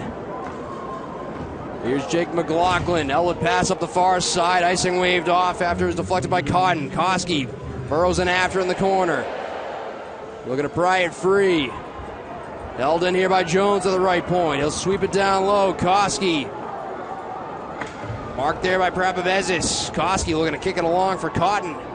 Jaremko drifting a little bit higher in the zone. Now he'll give chase to Sawchuk. Sawchuk shielding. Jaremko pins him up against the boards. Out in front. Jaremko loose puck. Try to find Cotton. Jaremko back in the far corner. Looking to work his way free. Hounded there by Sawchuk to the last 25 of the third period. Koski, A-frames. Looking to find some room along the far boards. Cycles down low. Cotton starting to head back the other way as this one's sky-hooked. Back down ice into the KC zone to the last 10 seconds of regulation. Bank pass ahead. Chipped over the stick of McKenna. He'll race in after it. Golfed up the near boards by McCourt. Good pressure here from Andreev. 2 seconds and one, and that will do it. And for the second time, the Mavericks, these playoffs will be headed to overtime. It'll be the fourth time for the Toledo Walleye. They're 3-0 in overtime in the playoffs, undefeated on the road. The Mavericks, of course, 1-0 in overtime in the playoffs this year. They're 1-2 all time in the playoffs. That overtime winner coming just a couple weeks ago from Cade Borchard, who clinched that series against the Steelheads. And what a doozy we have here, Sean, in Game 4. Like you mentioned, Joe, just strap in. This one is going to be a heartbreak for one team, and it's going to be complete elation for the other one. Both these teams have worked incredibly hard in this game, and man, that Anderson goal just felt like such a heartbreaker when it happened. But the captain, Jake Jaremko, he had other plans, and don't know how long this one's going to take us. So certainly two goaltenders who are top of their game right now, but should be incredibly fun hockey coming up here in overtime. Well, 60 minutes, not enough to decide this one. Mavericks and Walleye deadlocked at one, heading to overtime. We'll take a quick break. We'll come back and break it all down after this. It's the Mavericks 1, the Walleye 1 after 60. You're watching and listening to Mavericks Hockey on Flow Sports and the Mavericks Hockey Network.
Welcome back inside the Cable Dahmer Arena.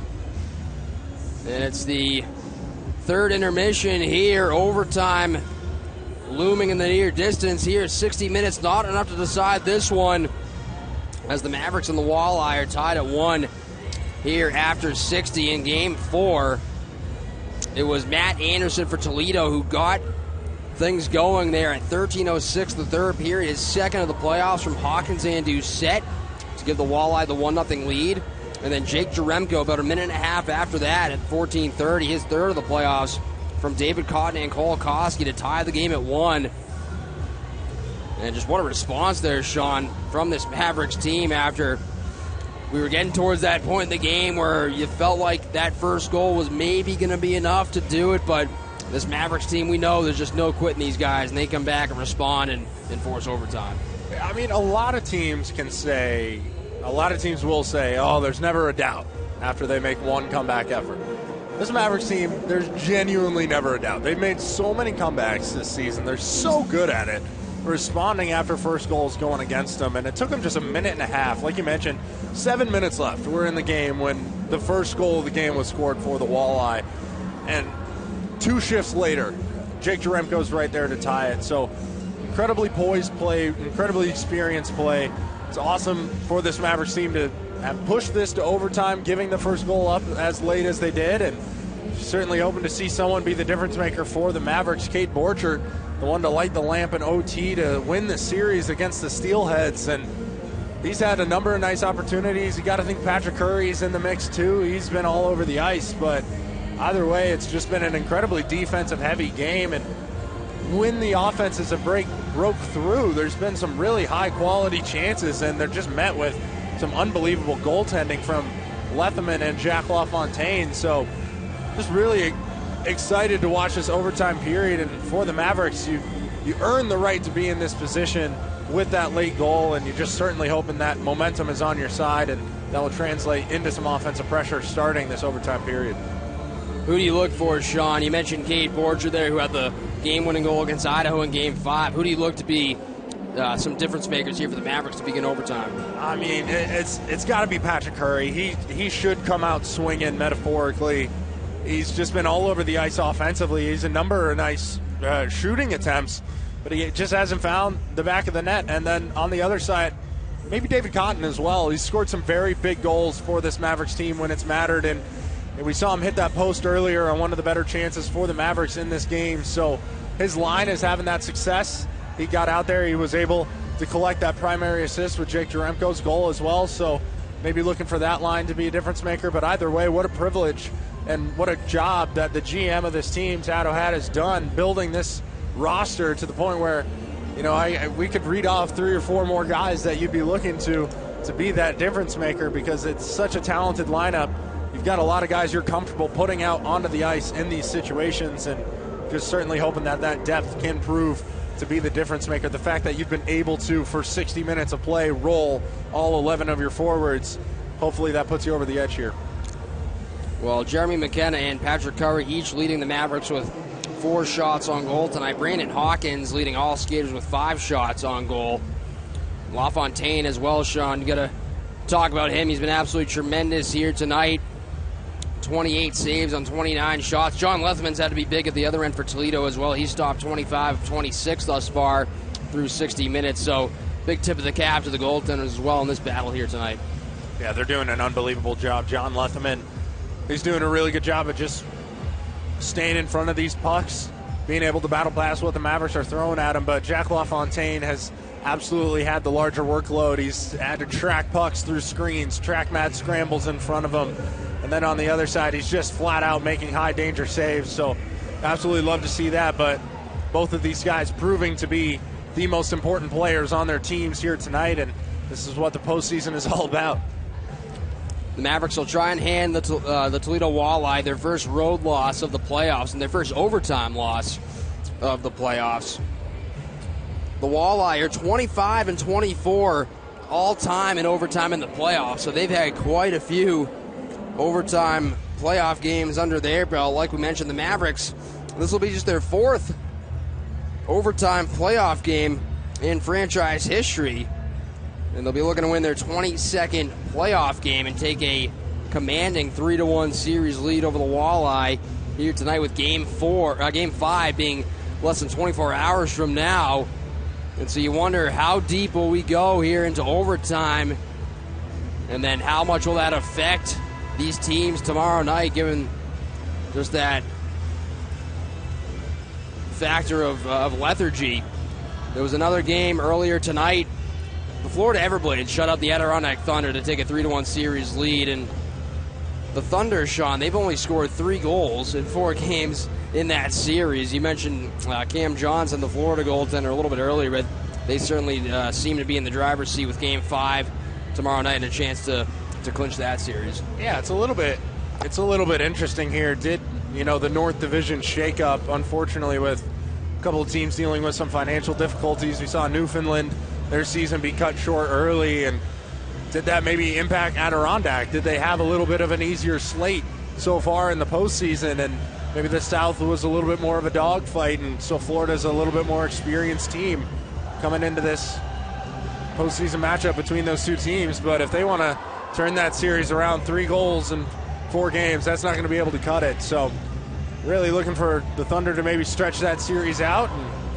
And the Mavericks, this series has been a dogfight as well, but certainly hope to see both of those series hopefully end a little bit quicker. Maybe you get a little bit of rest for the good guys before heading to that Kelly Cup final, as long as they take care of business like we've been talking about. But either way, this one just, you can feel it in the building right now. There's just a lot of almost anxiousness about this overtime period. But for the Mavericks, they're 1-0. Toledo hasn't lost an overtime game. You mentioned what they've gone through this postseason run as well. So 2 very experienced teams, 2 very poised teams. They're both very confident in these situations to be able to get the job done, but there can only be one winner, and you're certainly looking to impress the Orange Army, who's come out in full support here tonight.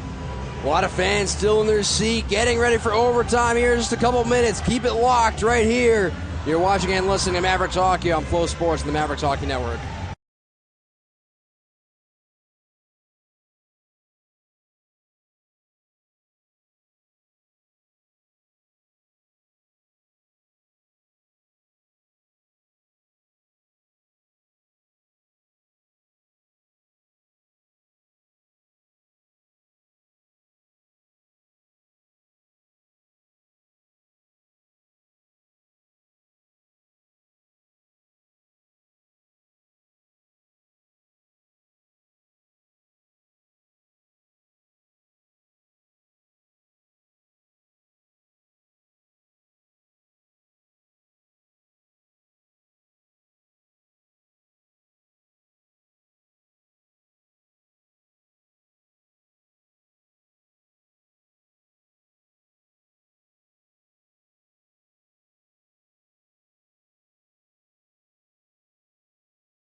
Welcome back inside the Cable Dahmer Arena as we get set for the first overtime.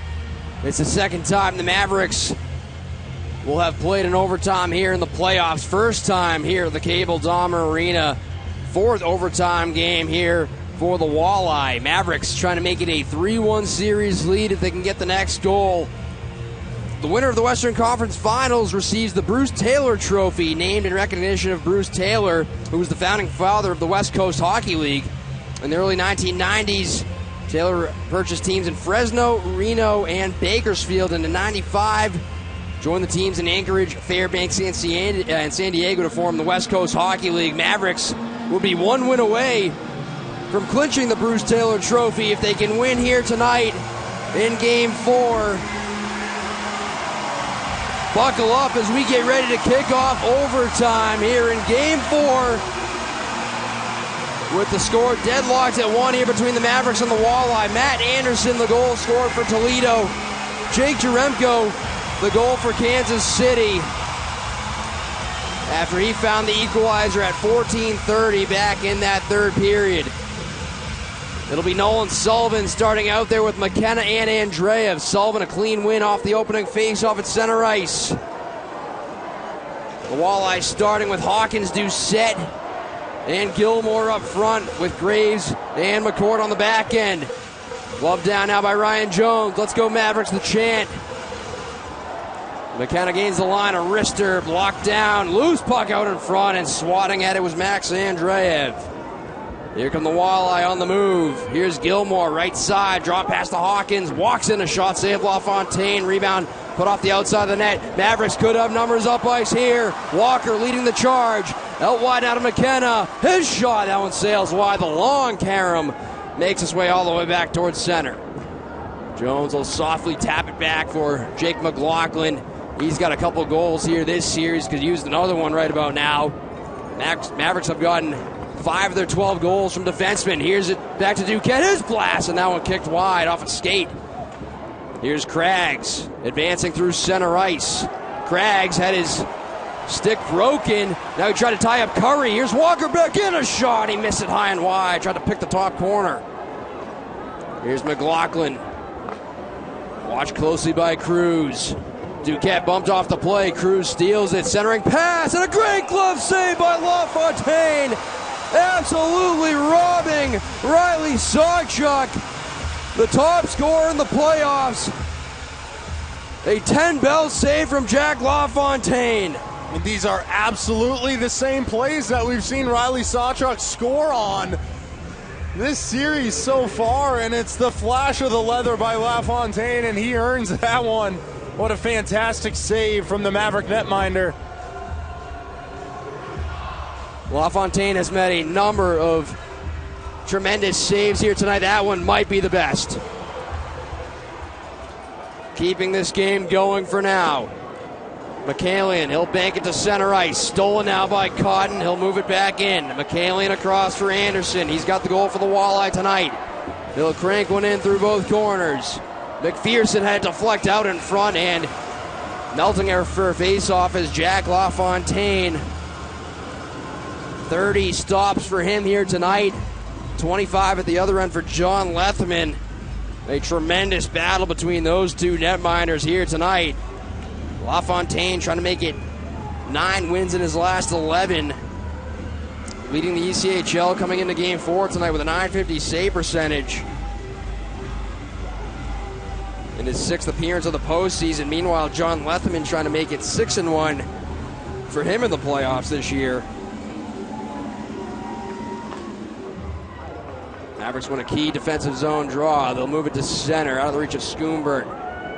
Almost 2 minutes gone here in the first overtime period between the Mavericks and the Walleye, Game 4. Next goal will end it. Icing washed out here by the linesman. Konecki will move it around the net for Jones. Up the far side, McKenna leaves for Andreev. Now back to McKenna, cutting through the Mavericks logo. McKenna to the right circle, a shot blocked to the end boards. McCord tied up behind the net. McKenna wraparound chance, and he tried to beat Lethman to that far post. Unable to tuck it home. As the Walleye get a little bit sloppy behind their own net. Here's Konecki from his own zone, navigating through center ice. Curry. He'll softly spin it into the near corner. Gabriel flushed out by Borchard. Knifed away there by Curry. Rim to the near side. McLaughlin with some room. He'll drill it down the boards behind the net. Shielding there is Graves. Borchard trying to pry it free. Curry looking behind the net. Spun one out in front. Tried to find Walker, but it's picked off.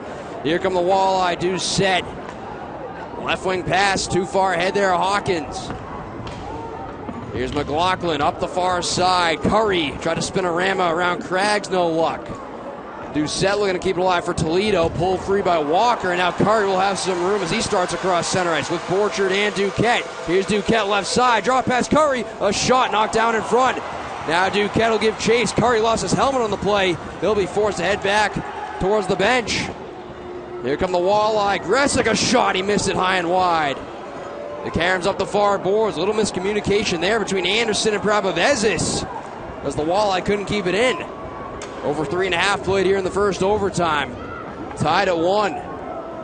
Here's McPherson behind the net. He'll move it off to Koski on the far wing. He'll hoist it high to center. Glove down by McCallion. Can the Mavericks take advantage? It was just punched away by Jaremko.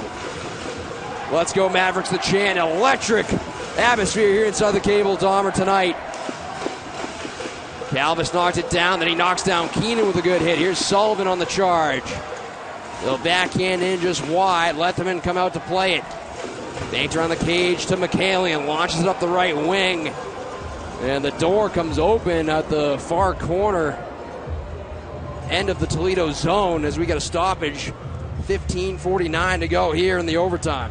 Yeah, door opening, that's that's never good, and they're still working to make sure that fastens shut. It was Nolan Sullivan who ran into one of the Walleye players, and that's why that door popped open. Looks to be all right now, but love to see the physical play even going into overtime from Nolan Sullivan here, but overtime so tense, both teams coming close a couple of times. Nolan Sullivan, another key face-off win. Back behind the Toledo net, picked up by McCourt. Nearly stolen there by McKenna. Here's Sawchuk across center. Sawchuk driving into the right circle. A shot blocked away by Konepke. Hacked back towards the net by Wilms. Glove down by Konepke. Looking to move it out. He does. Out of the reach of the intended recipient, Andreev. Golf back in from behind the red line by Sawchuk. That'll be an icing here on the Walleye. Some tired legs out there for the Walleye. It's going to be the money line who comes out here for the Mavericks. Will they be able to take advantage? Tired legs after an icing, tired legs in overtime. A little bit of a double whammy. Nolan Walker, critical face-off draw here. It'll be Duquette and McLaughlin on the back end. Like you said, Sean, can this line take advantage? Does Cade Borchard have another overtime winner in him?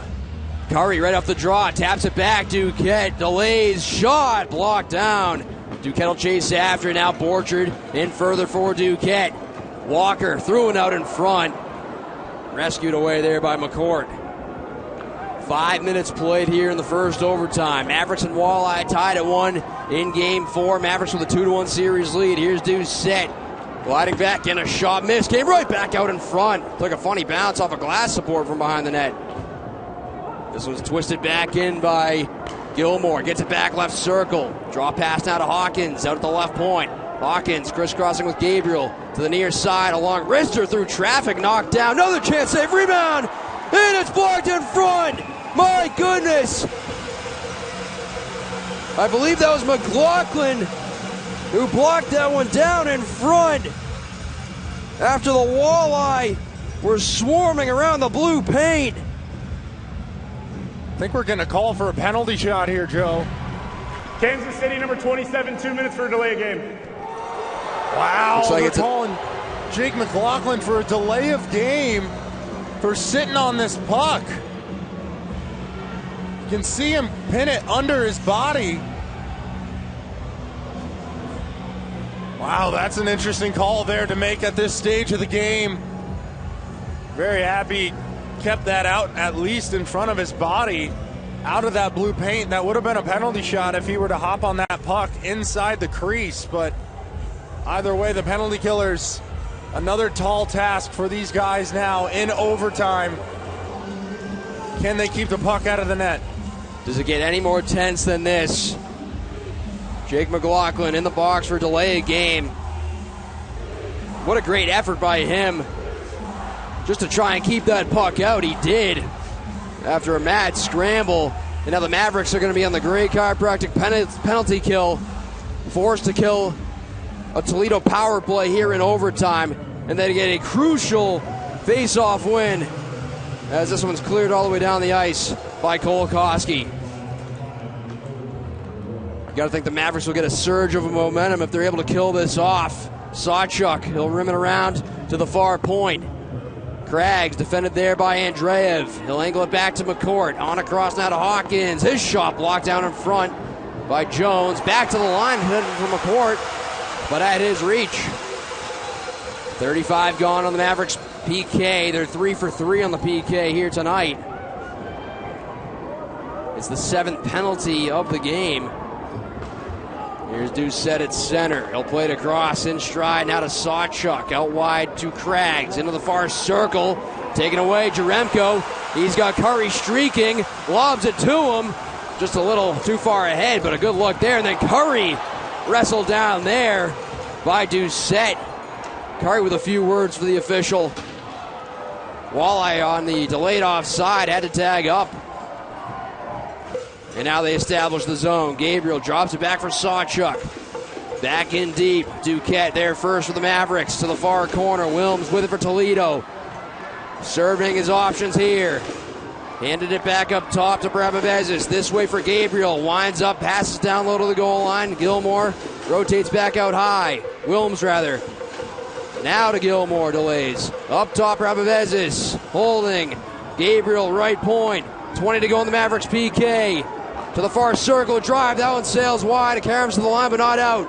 Brabavezis deals it down the half boards. Along the goal line now, Gilmore, Wilms rather, a shot blocked away. And the Mavericks can't clear. 5 seconds to go on the PK. Wilms, a shot, fought off by the glove of LaFontaine. Rebound sent back through the blue paint. And the Mavericks are back to even strength. As McLaughlin comes out of the box. A scramble there after it was batted out of the air, out the far side behind LaFontaine. And the Mavericks survive the PK.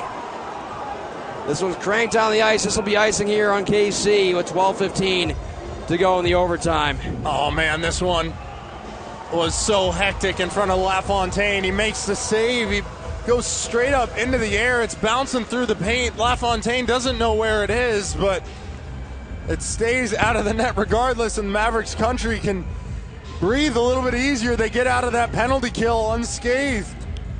Now maybe a chance of their own to turn things up offensively. 3 defensemen out onto the ice with Jake McLaughlin stepping out of the box, and the icing happening right after. 12:15 to go in overtime. Mavericks have been dynamite here on the face-offs, especially in overtime. They win another one there. Koski trying to clear it. It does get out. Messina will shovel it back in. Shots 5-0 in the overtime for the Walleye. 34-26 for Toledo in the game. Mavericks funnel this one back in. Driven around the near side by Graves. Picked off by Cotton. He's got a couple men out in front. Yeah, Koski calling for it, just couldn't center it. Here's Gressick streaking back up ice for Toledo. Lays it down the boards. Messina spun one, picked off by Koski. And now Andreev cranks up the near side. Cotton has it. He'll dish it across. And Hawkins on the intercept for Toledo. Here's Graves from his own blue line. Trying to sidestep Cotton. He does. He'll roll it down the boards in the near corner Mavericks end. Konepke back there for first. Picked off now by Gilmore. Down to the corner. Battling there was Konepke, knocked down by Hawkins. Cotton trying to fish it free. It's kept in momentarily by the Walleye, but now the Mavericks able to chop it out.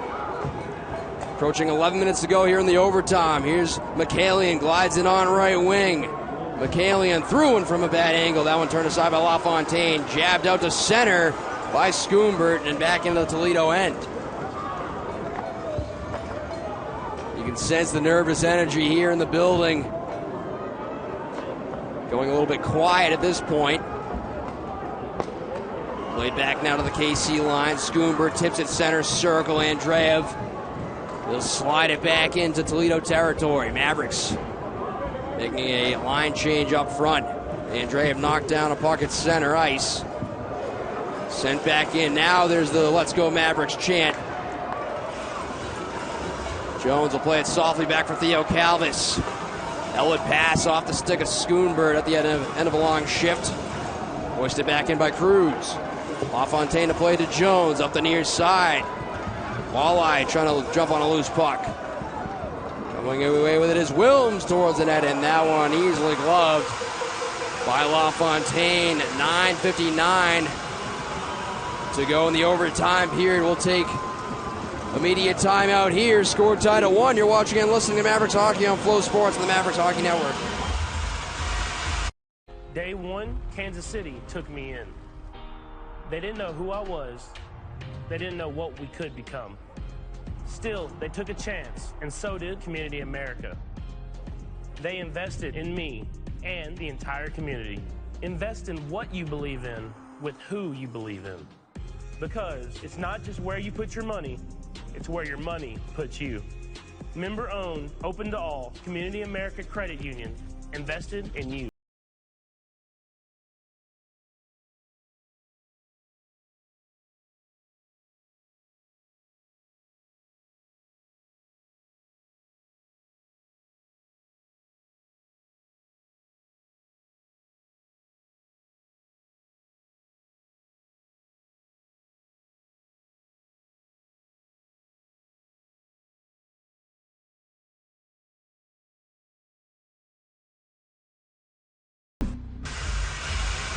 Welcome back. 9:59 to go here in the first overtime. Mavericks and Walleye tied at 1 here in Game 4. It'll be a defensive zone draw here for the Mavericks. Glove side of Jack LaFontaine.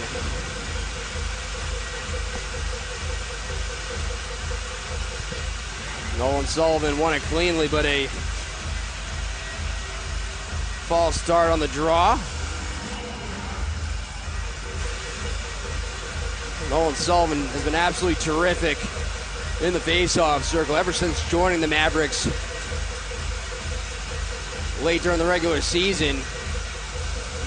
Trying to win an important draw here, and he does. Cleanly back to the corner yet again.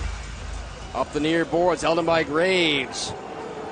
And now the Mavericks are out. Here's Curry, turns on the Jets. Curry with Borchard. Curry a shot, that one missed wide. Walker goes skate to stick. And now Hawkins will chop it back out. McLaughlin back inside his own end to control. Curry. And now cradled by McLaughlin near side. Makes his way towards center ice. He'll fling it towards the blue line. McLaughlin had it taken away. Here's Sawchuk with a step, a shot, and a good back check there by Duquette.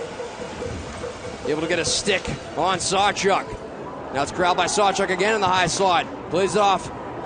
In further, tap back on high. Pravavesa's a shot. That one rattled just wide. Sawchuk back to Hawkins, and that one blocked. Looked like by Walker. Might have grazed his shoulder. Came up high on him. Here's Gabriel down to the corner.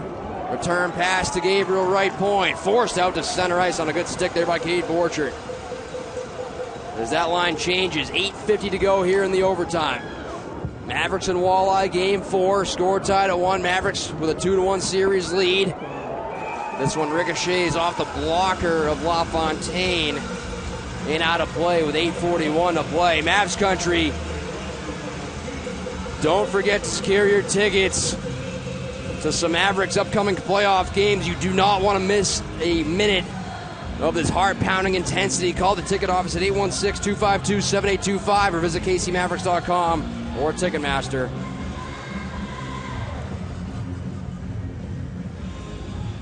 Face-off glove side of Jack LaFontaine. 8:41 to go in overtime.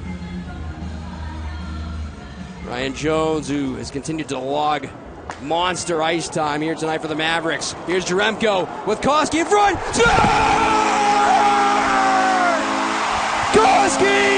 Koski wins it for the Mavericks in overtime to take a 3-1 series lead.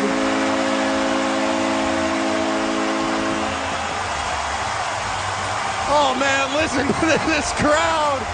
They're going crazy. What a play.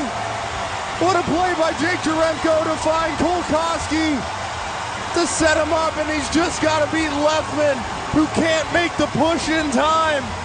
As it's a strange play entering the zone, and the dogfight is over. Cole Koski puts him over the edge, and half the team is swarming Jack LaFontaine, the guy who absolutely got him to this point. What a win! What a win! What a stick lift there by Jaremko, Sean. Oh, that line, they played so good all night. You felt it brewing for them. What an unbelievable play by Jake Jaremko to set this up. And you can't leave Cole Koski alone like that. And Mavs country can breathe a little bit easier when they're done cheering. What a phenomenal win by this team. Cole Koski, his third of the playoffs, and maybe the biggest of his career, as the Mavericks win it 2-1 in overtime. Stay tuned for the 3 stars. We'll be right back after this quick break.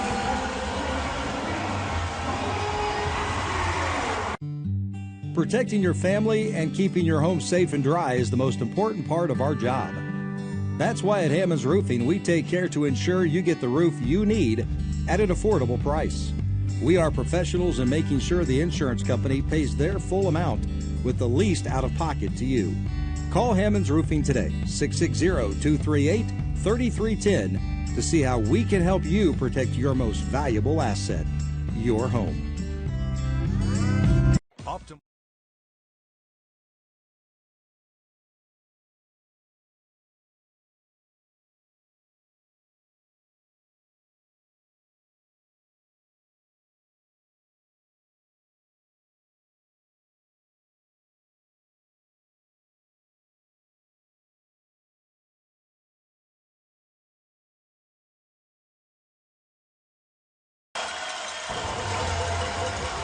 And welcome back as we get the 3 stars of the game presented to you by Sheet Metal Workers. Jake Jaremko, your 3rd star of the game, had a goal of his own and set up the game winner. Jack LaFontaine, absolute stellar performance, pumping up the home crowd. A 36-save performance. He's your 2nd star tonight. And your 1st star, no surprise, with the game-winning goal, Cole Koski.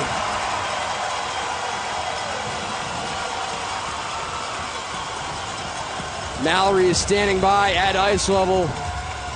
We'll send it down to her right now to have her with Cole Koski.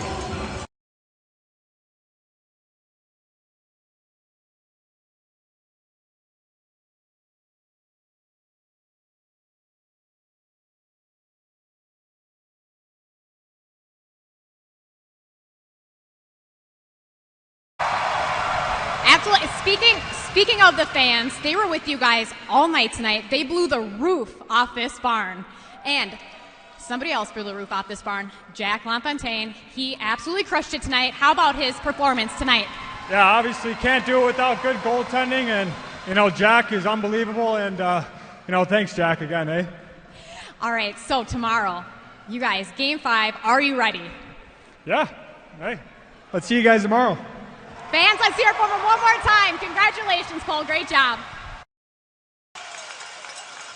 Thank you, Mallory. Cole Koski saluting the home crowd. And they certainly showed up and showed out here tonight as the Mavericks come from behind in the 3rd period. They get a late tying goal from Jake Jaremko. And then it's Jaremko who sets up the game winner. Cole Koski at 11:30 of the 1st overtime to propel the Mavericks to a 2-1 win in overtime and a 3-1 series lead here tonight, with a chance to punch their ticket to the Kelly Cup final for the first time in franchise history in front of the Orange Army tomorrow night. What a terrific hockey game here tonight, Mavs country. Thank you so much for everyone for tuning in. Thank you for everyone who made their way out to the arena here tonight. One of the most electric atmospheres we've seen this entire season. We've seen a lot of them. Mavericks defeat the Walleye 2-1 in overtime in Game 4 here tonight. Your scoring summary sounds like this. Matt Anderson at 13:06 of the 3rd period gave the Walleye the 1-0 lead from Hawkins and Doucette. Jake Jaremko at 14:30, his 3rd of the playoffs from Cotton and Koski. And then it was Koski at 11:30 of the 1st overtime, his 3rd of the playoffs from Jaremko and Cotton. And so that Jaremko, Cotton, Koski line, they combine for 6 points. They contribute to both goals. They do all the scoring here tonight for the Mavericks as they've continued to be absolutely dynamite here during this playoff push. Mavericks a perfect 4 for 4 on the PK. They had to kill a Toledo power play in overtime after McLaughlin was called for delay of game after he sold out and covered a puck up right outside the top of the crease. They kill that off, and then not too long after that, it's Jake Jaremko with a great stick lift to steal the puck as he broke in with Kolakowski on a 2-on-1, a slam dunk goal for Kolakowski to send the Mavericks victorious tonight to a 2-1 win in overtime. Jack LaFontaine, your second star, absolutely tremendous. Stopped 36 of 37 to win his 5th game of the playoffs. He's now won 9 of his last 11. John Letherman, huge tip of the cap to him. He stopped 25 of 27 in net tonight for the Walleye. Not too much he could do on either of those goals from Jaremko and Koski.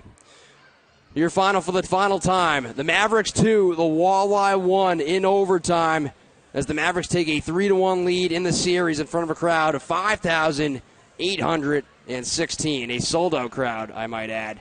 It's going to be another packed barn tomorrow night here inside the Cable Dome Arena. Make sure everyone comes out to support the Mavs as they will look to knock off the Walleye in 5 games and punch their ticket to the Kelly Cup final.